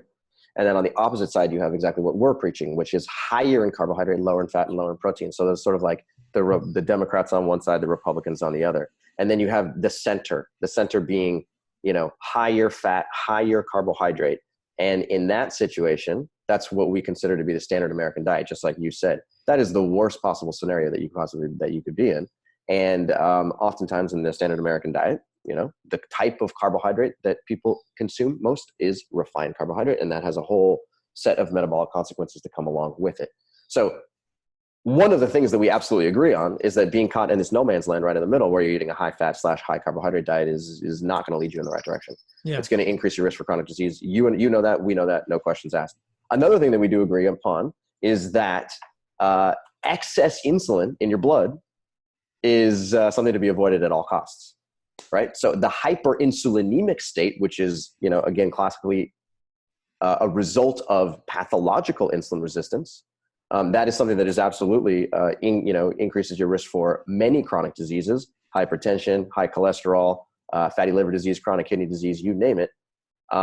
And so we would agree with that. It turns out that the carnivore diet and or a low carbohydrate diet is a very effective tool for reducing glucose concentrations in the blood and insulin concentrations in the blood. So if you're in the middle, eating a higher carbohydrate, higher fat diet, and then you start to adopt a lower carbohydrate diet, then boom, all of a sudden your glucose becomes more stable, your A1C drops, your fasting insulin drops, and you're like, great, fantastic. This whole glucose control problem has gone out the door, and my risk for carbohydrate metabolism disorders decreases significantly. If you move to the opposite side and you go from the no man's land over to the right-hand side where we currently are, the same thing happens. And that's something that I think most people are unaware of, and we can, aside from the long-term, effects of it, aside from the conversation about nutrient adequacy, aside from protein, one thing that's very important to understand is that as far as glucose metabolism is concerned, glucose metabolism improves regardless of which side you choose. And I think that's where the argument starts, because people are like, well, wait a minute. This guy, I just listened to his podcast. I like him a lot. His name's Paul Saladino. And he tells me that eating a carnivore diet is what's going to improve my diabetes health. Then I went and listened to Cyrus and Robby's podcast, and they told me that eating a high carbohydrate diet was going to improve my diabetes health. Well, what the heck am I supposed to do? And then they get confused. And then the two sides start arguing at each other, pointing fingers and being like, you're wrong. No, you're wrong. No, you don't know what you're talking about. No, you don't talk about. And I think in this process, your average person who just wants to improve their diabetes health gets caught, and they don't know what to do. And then ultimately, sometimes they can get demotivated and not make any change. And that's the worst thing that can happen.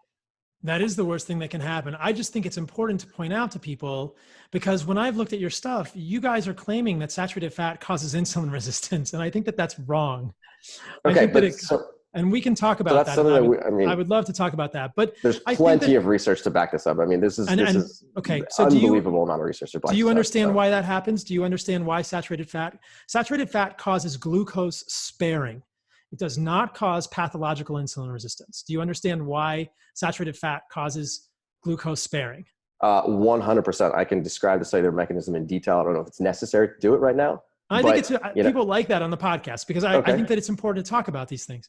Okay. So how does saturated fat cause this in your opinion? Okay. So it depends on what tissue you're looking at, whether you want to look at it in the muscle or the liver. There's two different, mechanisms for doing so. Let's start with the muscle. Okay. In the muscle tissue, when you increase your saturated fat intake, when muscle cells start to increase their uptake of saturated fat, it causes a post-translational modification to a particular protein known as IRS1, which is insulin receptor substrate number 1. And when that happens, the insulin receptor substrate number 1 undergoes a protein modification that makes the entire insulin signaling pathway underneath it less effective. The purpose of IRS1 is to basically respond to the insulin signal and then initiate a whole cascade of events intracellularly that allow for glucose to be uptaken. When IRS1 decreases in its ability to actually signal to the rest of the cell that glucose is available, then GLUT4 vesicles can't translocate to the cell surface as well. And as a result of that, the cell itself becomes a little bit more resistant to the ability to uptake glucose from the blood. Okay. So here's what you're missing there. Dietary saturated fats do not increase blood levels of saturated fat. So the main saturated fat in our blood is palmitate.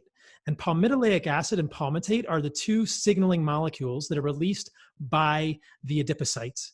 And so there's a study by Volek and Finney, effects of stepwise increases in dietary carbohydrate on circulating saturated fatty acids and palmitoleic acids in metabolic syndrome. And what they found in this study was that when they increased saturated fat in the diet or they decreased saturated fat in the diet, there were no changes in the dietary levels of palmitate in the blood. And so to suggest that saturated fat in our diet increases palmitate is incorrect. I didn't say that.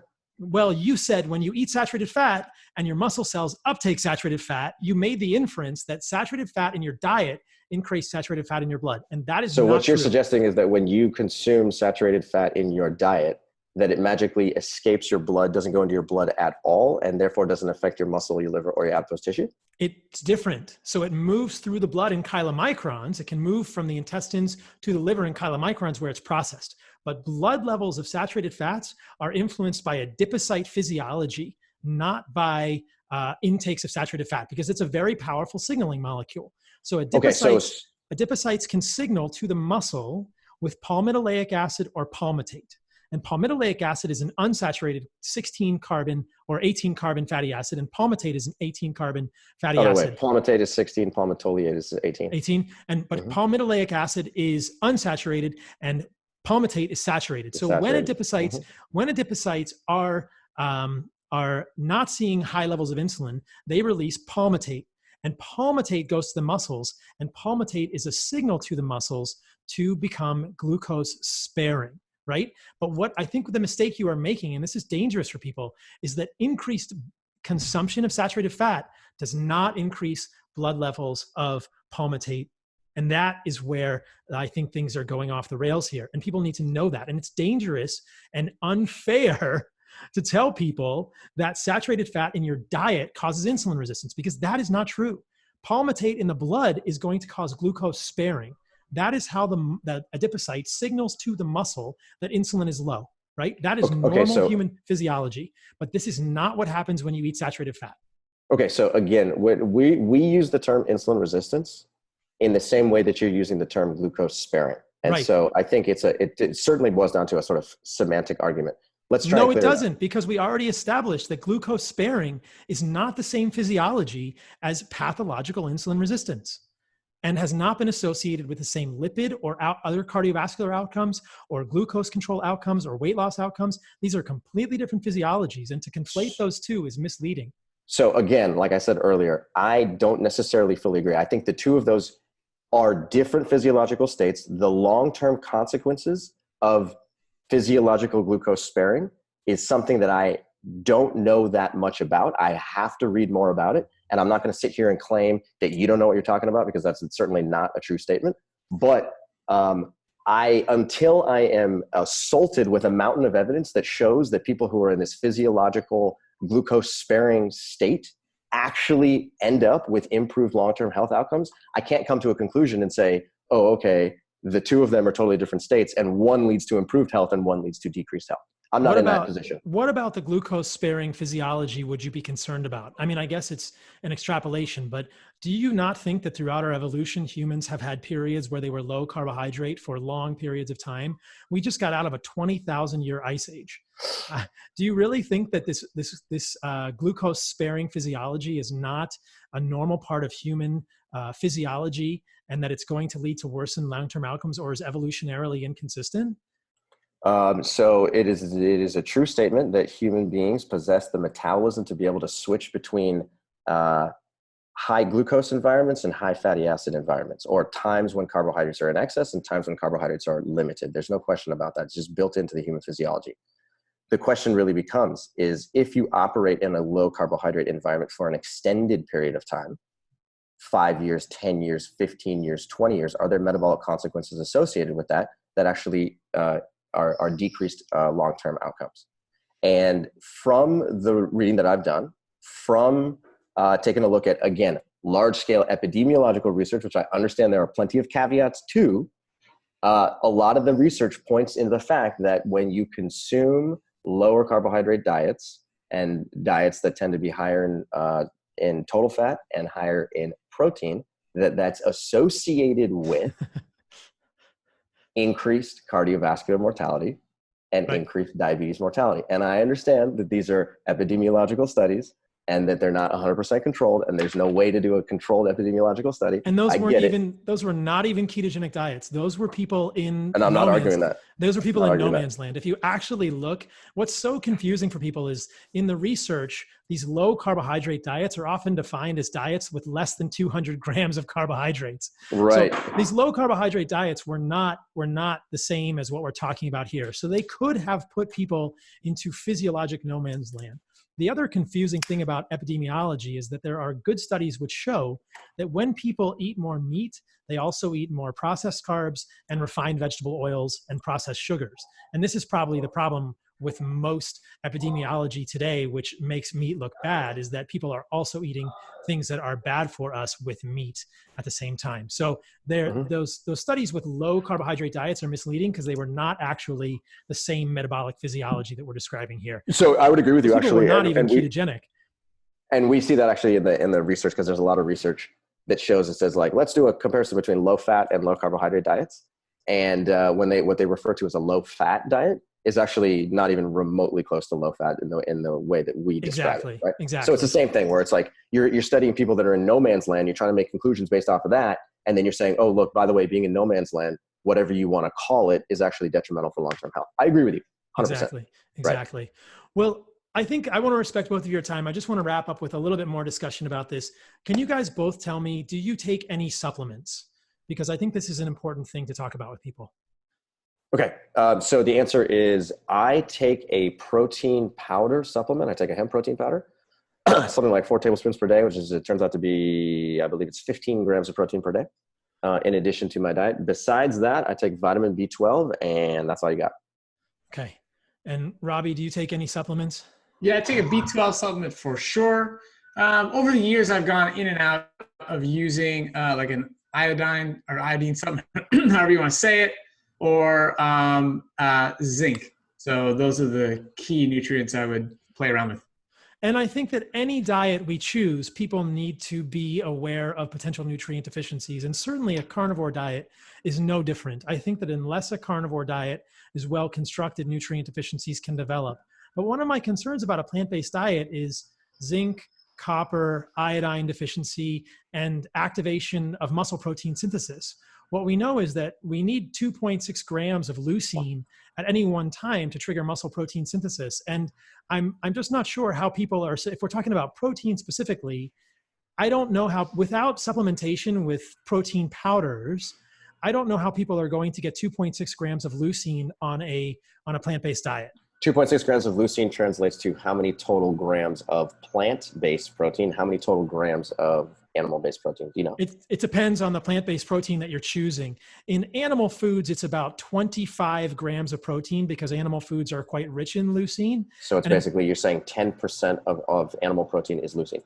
I think it's 8% is the actual number. Okay. And then in plant-based diet, on the plant-based, it depends on the plant. It's much lower in some plants versus others. Fair enough. But if you're eating a mixed plant-based diet that's got some legumes, some fruits, some vegetables, some starchy vegetables, do you have an approximation? Are we talking like 1% or 3% or what? It's actually pretty hard to get it. So James Wilkes and Chris Kresser talked about this on the recent Joe Rogan podcast. 100%. That was a great podcast.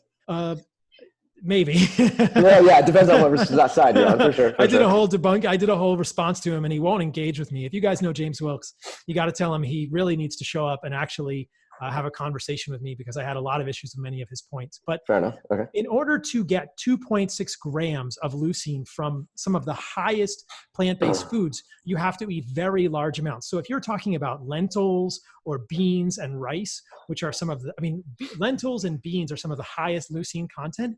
You are going to have to eat almost half a pound of lentils or beans to get 2.6 grams of leucine. So it's possible. But to get 2.6 grams of leucine on a plant-based diet, especially if you combine that with rice, which is much lower in leucine amounts, you are going to have to eat mountainous plates of beans and rice to get a 2.6 gram leucine bolus. I'm not saying you can't do it, but I think most plant-based advocates are using protein powders, which in my opinion is not the best thing.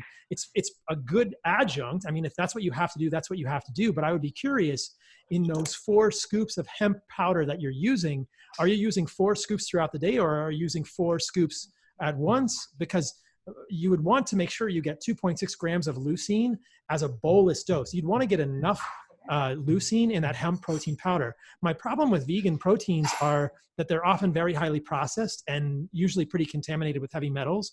And Sure. pea protein is kind of notorious for that. But pea protein, you can get enough leucine to trigger muscle protein synthesis. I just worry about impurities and other problems that come along with the peas, lectins and digestive enzyme inhibitors, etc. How are you using your hemp protein? How am I using my hemp protein? Meaning what? Are you splitting it up, or are you taking it all as one dose?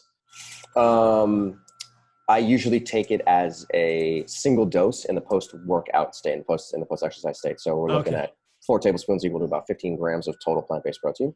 Okay. And yeah, I've recently read some, concerns about heavy metal toxicity as well in many plant-based proteins. So I would agree with you on that front.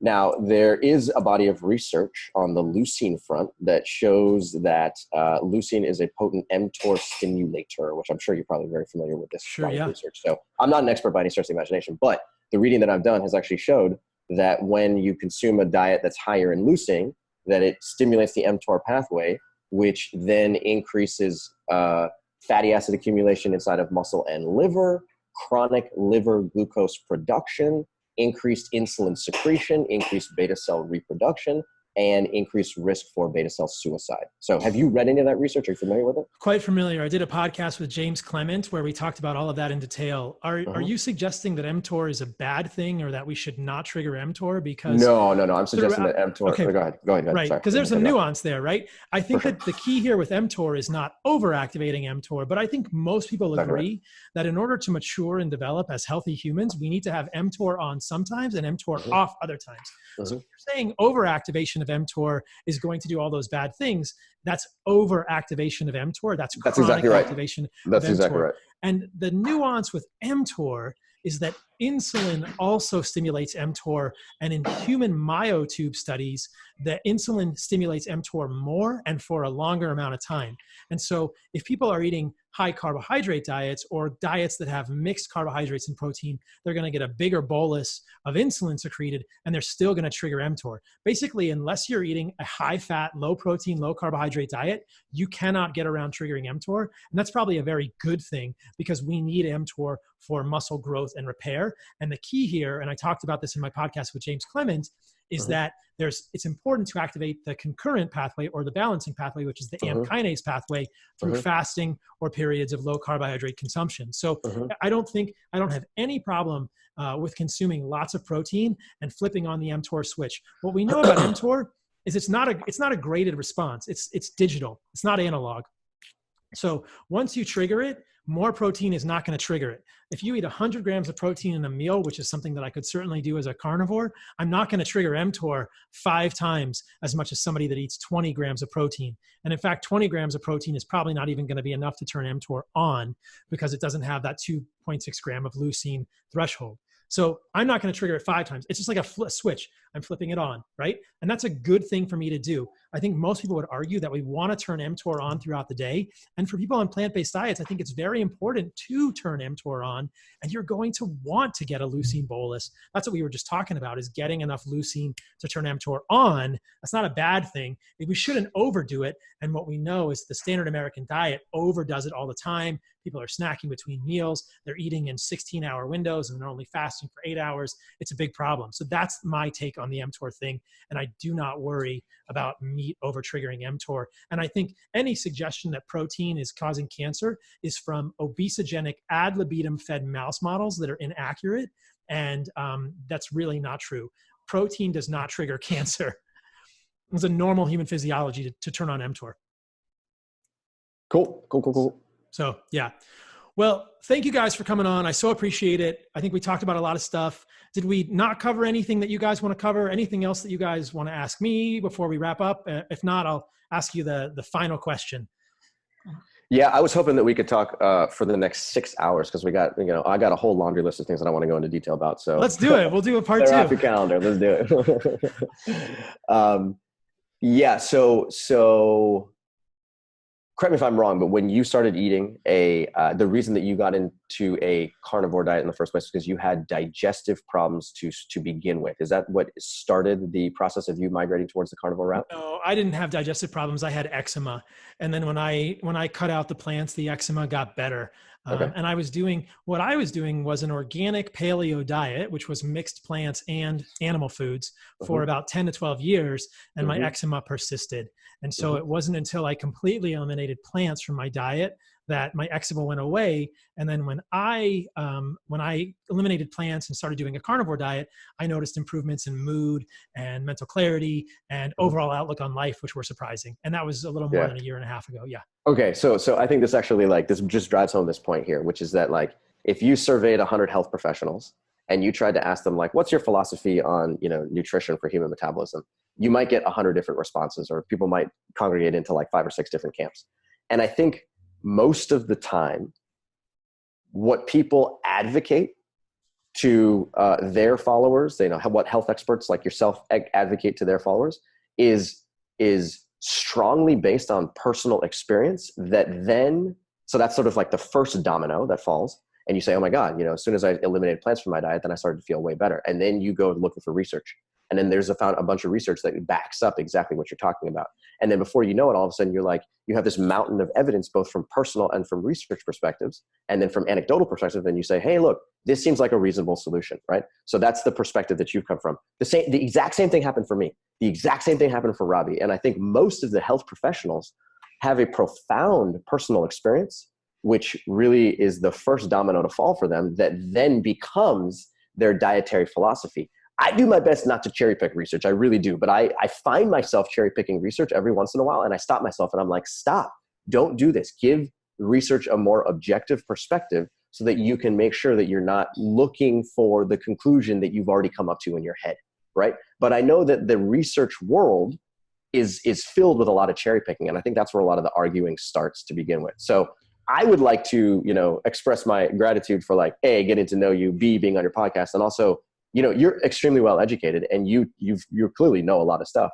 And the important point here is that I think every individual has to find the dietary transition that's going to be A, doable for them in the long term, and B, going to maximize their long-term health, right? And it may be something that's more on your side. It may be something that's more on our side. But at the end of the day, I don't really care what it is. All I care is that people are moving towards increased long-term sustainability. And if they can do that following a plant-based approach, go for it. If they can do it following a more carnivorous, ketogenic, or carnivore diet approach, go for it. All I care about is that you're actually going towards more sustainability and increasing your risk for survival in the long term. And if you can do that, then I'm a happy camper. I totally agree. And I think that I think it's okay for us to have had profound experiences which make us on fire about these things. For And sure. this is why I like to have dissenting voices on my podcast. You know what? We've all got our bias. It's biases. It's out there. We're humans. We're all tribal.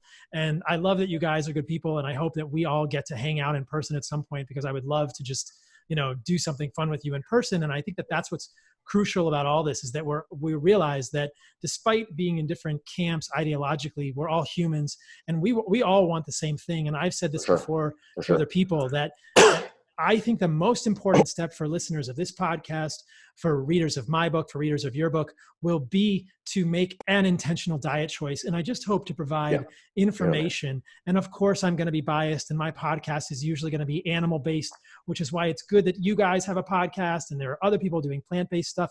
But I think it's also helpful for people sometimes to hear us all talk and do point and counterpoint, because there is some nuance here. And I think what we all ultimately want is to provide something that's valuable for people for long-term health. So it's awesome. Yeah. Couldn't agree more about you saying people should make a choice. Pick one and do it. Don't be in the middle. Like it's the apathy that's absolutely killing our country and our world's health. So no doubt. Yeah. And so I respect anyone that's advancing intentional dietary information.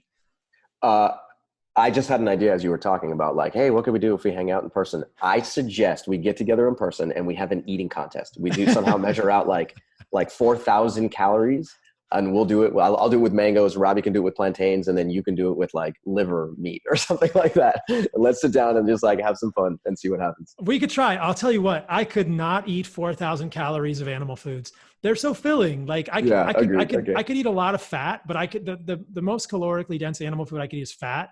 But I would definitely eat, a pound of ribeye, or I could try and eat 2 pounds of ribeye. That would be difficult for me, and you guys, I'm sure you guys could easily eat 2 pounds of mangoes or whatever else you like. So yeah, that's cool. I'm not even joking when I say this. I would love to do this one day. Let's come up with some kind of funny thing that we can do, and let's see what type of, just for fun, see what happens. Oh, I think it's great. I think people need to see people on the plant-based side and people on the carnivore side being together as humans and just enjoying human company, because look, for sure, I feel like it's just, we're all humans, and I don't want the ideological unique singularities to divide us. So that's really cool. And I appreciate that about both of you.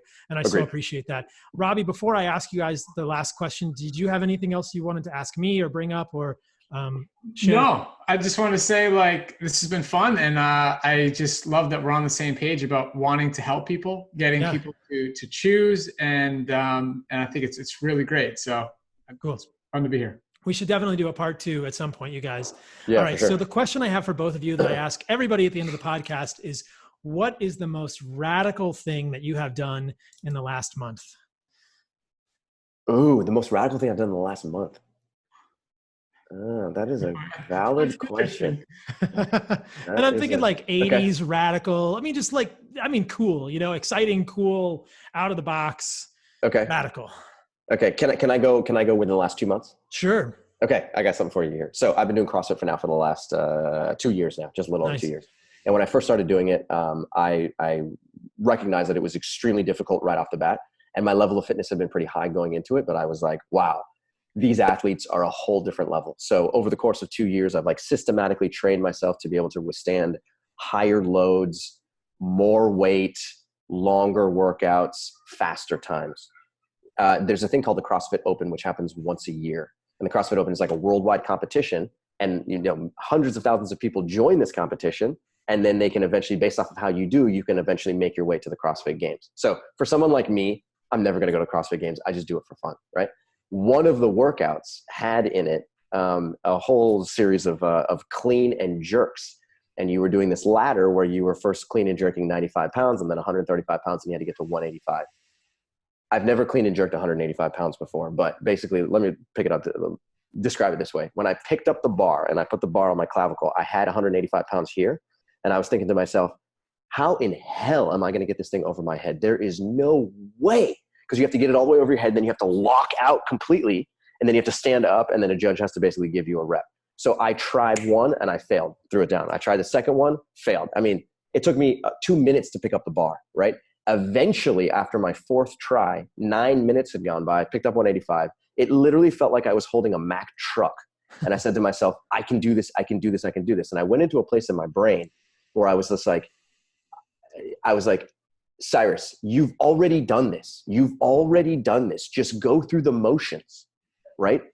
So then I said to myself, all right, I can do this, no problem. And I just basically pushed it up with everything that I had, dropped it directly underneath it, held it, almost dropped it, put it over my head, got the rep, threw it down. And the sense of elation that I got from doing that was like nothing I had ever experienced.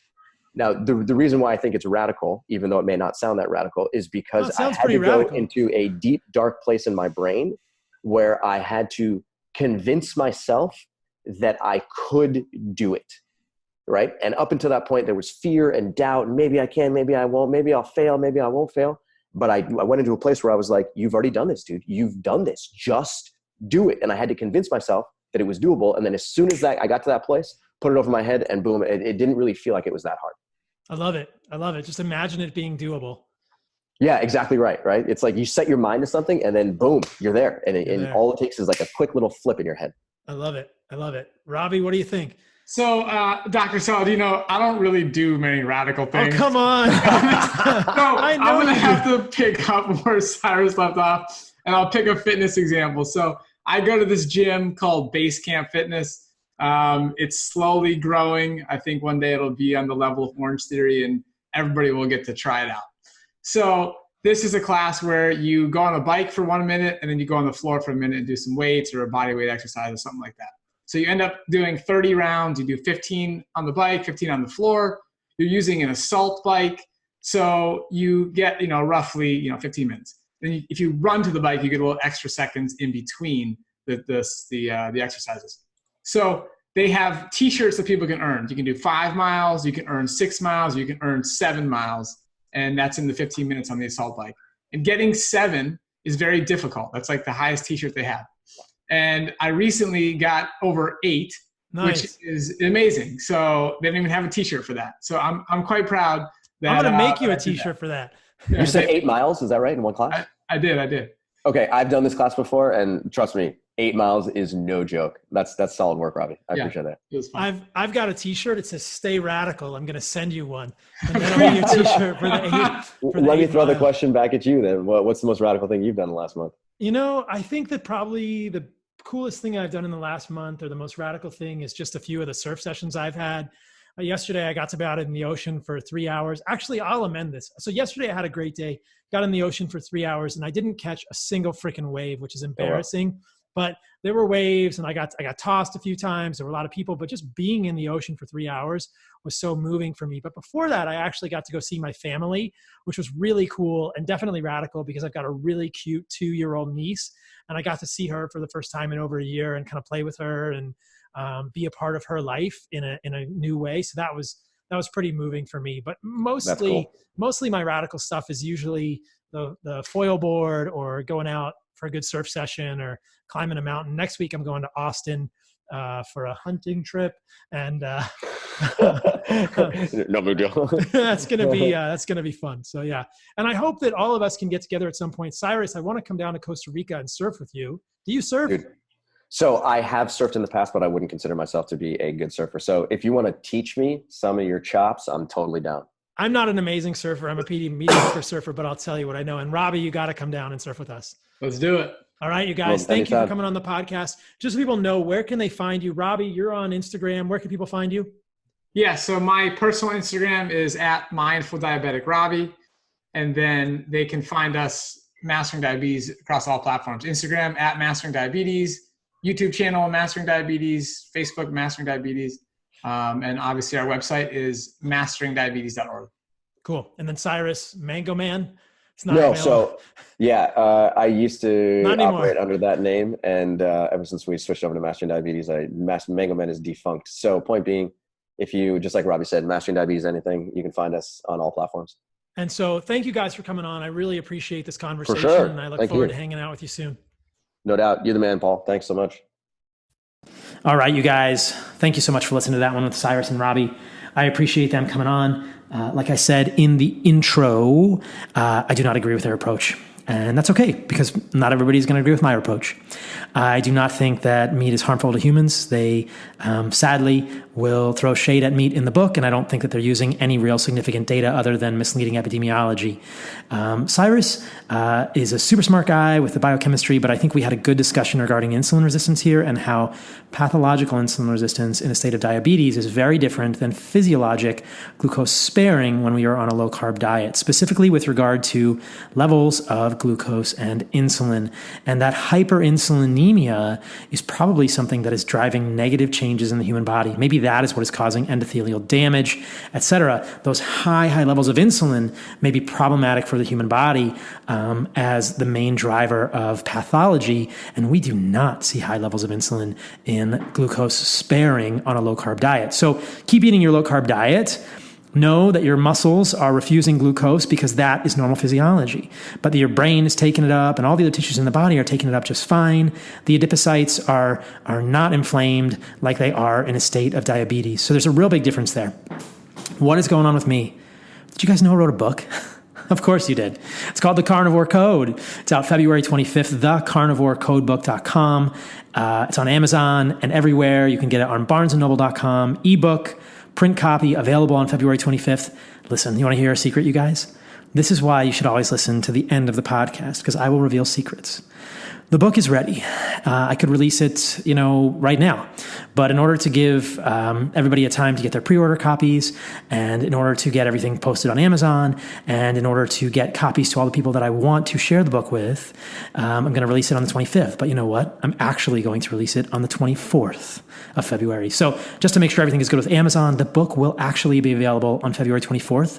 And listeners of this podcast, deep into the secret recesses of the podcast, my insider listeners, my insiders from the website, if you are not an insider, go to carnivoremd.com to sign up, will know that the book is available February 24th. So all of you rad people who are my true fans will get to order the book a day before everyone else. It will be on Amazon on February 24th, and I will announce it on February 25th. I hope you guys will appreciate that. You are in the super secret insider club. I love you guys. And let me know what you think. Send me your comments, drpaul@carnivoremd.com. Please leave me a review for this podcast. Prop it on iTunes and everywhere. That is how we share it with the world, share the book with the world. I can't wait to see people criticize it. I'm excited for conversations like this, people criticizing my book. It can't be perfect. But I did a lot of hard work, and I think it's really good. I think you guys are really going to dig it. I can't wait to hear what you think. Next week, February 25th is official. February 24th is the secret release date for all you guys, because I really like you. Tell everyone you know, and get ready. The Carnivore Code is coming. I love you all. Stay radical. I will see you in the next episode. Oh, get a t-shirt. They're on my website under the media tab, merchandise. Tag me. I will retag. If I see you at KetoCon on my t-shirt, I will autograph your book. Well, I'll autograph your book anyway, but I'll give you a super high five and a hug. Anyway, have a great week, you guys. I'll talk to you soon.